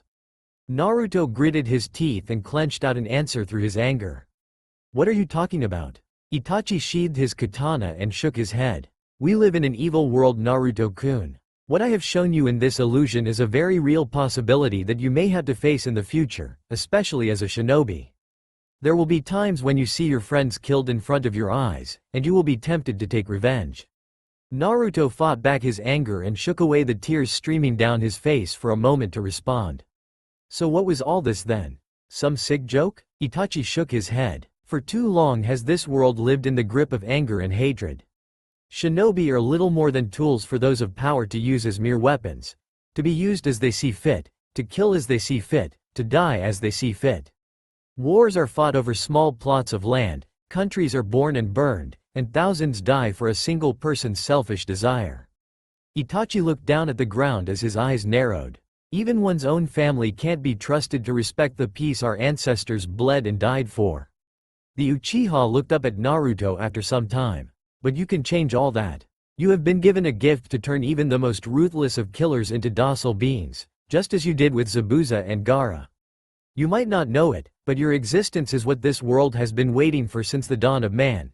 Someone to unite the peoples of this world under a banner of peace and understanding. Naruto honestly didn't know what to think, and for a brief second, he believed the words coming from his assailant. He never really paid attention to his past accomplishments because he was so busy looking ahead, towards the future. But now, he began to see a clear trend. Wherever he was involved, those who advocated peace and harmony were the ones he always sided with, and emerged victorious later. But a thought still lingered on his already troubled mind. But still, why? Why did you attack me? Attack Hinata-chan, torture me, why? In one of the rare moments in Itachi's life, he smiled. Not a fake smile that he wore around his friends or family when he was younger, but an honest and genuine smile. As I said before, this was to test you. Even when you saw all those you cared about murdered by a psychopathic killer, even when you were maimed and beaten, even when you were persecuted, you still listened to what I had to say and took my words to heart. You were able to set aside your hatred and anger, something very few in this world are capable of doing. Before Naruto could say another word, the cross he was strung up on disappeared into this air, and he fell to the ground, landing on his hands and knees. He took several ragged breaths before he saw a hand appear in his vision. He followed the hand up to a smiling Itachi. Well, I think that Hinata-chan would be able to do that too. She has always been such a kind person, placing others above herself. Itachi just nodded. Indeed she is. Be sure to keep her by your side, because should you ever give in to the darkness and embrace despair, I'm sure she would be able to bring you back. A small smile could be found on the blonde's lips as he went to accept the outstretched hand, only he never reached it. Just as his hand clasped in the Uchiha's, Naruto's eyes went wide, and a small gurgling sound made its way up out of his throat. Itachi watched in stunned silence as the blonde's eyes rolled up into his head and he faded from the illusion world. Only a few seconds later did Itachi's own eyes narrow in realization of what happened. Oh no, Tsukuyomi. As the background faded away and the real world came into being, Itachi watched in horror as Naruto sprayed blood all over the girl he was with. It would seem she had delivered a fatal strike aimed at the Jinchuriki's cardiac muscles, shredding them beyond repair. In layman's terms, Naruto Uzumaki, the Jinchuriki of the Kyuubi no Kitsune and betrothed of the Hyuga heiress, was going to die. The situation was only exacerbated by the arrival of the Sannin Jiraiya and, who was that behind him? Itachi closed his eyes and took a deep breath. Hello Ototo, had it not been for the Sannin restraining the young Uchiha, Sasuke would have already been halfway through creating a Chidori before lunging at his brother in a foolish attempt at vengeance. As it were, Jiraiya delivered a swift chop to the back of his neck, knocking him out for at least a few minutes, enough time for him to deal with the current situation. As the youngest Uchiha fell to the ground, Jiraiya finally had time to assess the situation. From the way the Hyuga is hunched over Naruto and bawling, I can assume that he has been severely wounded, possibly by Hinata herself. Then there's those Akatsuki, Uchiha Itachi and someone from Kiri judging by his headband. Jiraiya jumped forward into the clearing separating his two pupils from the S-class missing nin before addressing them. So I don't suppose that you two will just leave peacefully, will ya? Kisame adopted a feral grin and brought his weapon forth. Not a chance. I've always wondered how I would measure up to one of the Sannin, and here we have a perfect chance to. He suddenly stopped talking when a hand was thrust in front of him, by his own partner Itachi. No Kisame, we have to leave and report to Leader Sama. I have already gathered all the information I need. Fighting now would not only be pointless but might cause further harm to the Jinchuriki. Kisame skied and shouldered his weapon, grumbling about a wasted chance. Itachi stared the Sannin down as both he and his partner disappeared in matching swirls of leaves, leaving one last lingering threat. We will meet again, young Naruto, soon. Jiraiya let loose a sigh of relief as the presences of the two shinobi faded away, but his relief was short-lived. All too suddenly he was forced to deal with a situation that he had only found in his darkest nightmares. The last flesh and blood of his beloved student lay dying not 5 feet from him, and there was nothing he could do. He knew it, Naruto knew it, but Hinata did not. Jiraiya-sensei, please help him, you have to. We were fighting them, and then I attacked the Uchiha, and then he disappeared, and then. Her words became more and more drowned out by the pure hysterics of the situation, and it didn't help that the other Uchiha was still out cold. After several calculating seconds, he knew what he had to do. He wordlessly created 2 cage buncheons. He had one to pick up the unconscious form of Sasuke, while he tried to pry the form of Naruto, who was hanging on by sheer will at this point, out from under his fiancée. After several seconds of struggling, Hinata finally relented and let her master take Naruto from her as she wrapped her arms around her stomach. She felt dirty, felt like a murderer, only much worse, since she had killed the boy she had professed to love not an hour ago. Jiraiya-sensei, will he make it? She looked up but didn't see Jiraiya anywhere, and before she could look around she felt a sharp pain in the back of her neck before everything went numb and she slumped over. The clone of Jiraiya hoisted the Hyuga up onto his shoulder before giving a nod to the real one. With a silent agreement, all 3 rushed off as fast as humanly possible to the one person who could save what was left of his broken family. I have to find Tsunade. Now. That's all for now. If you enjoy this video, then please like, share and do comments.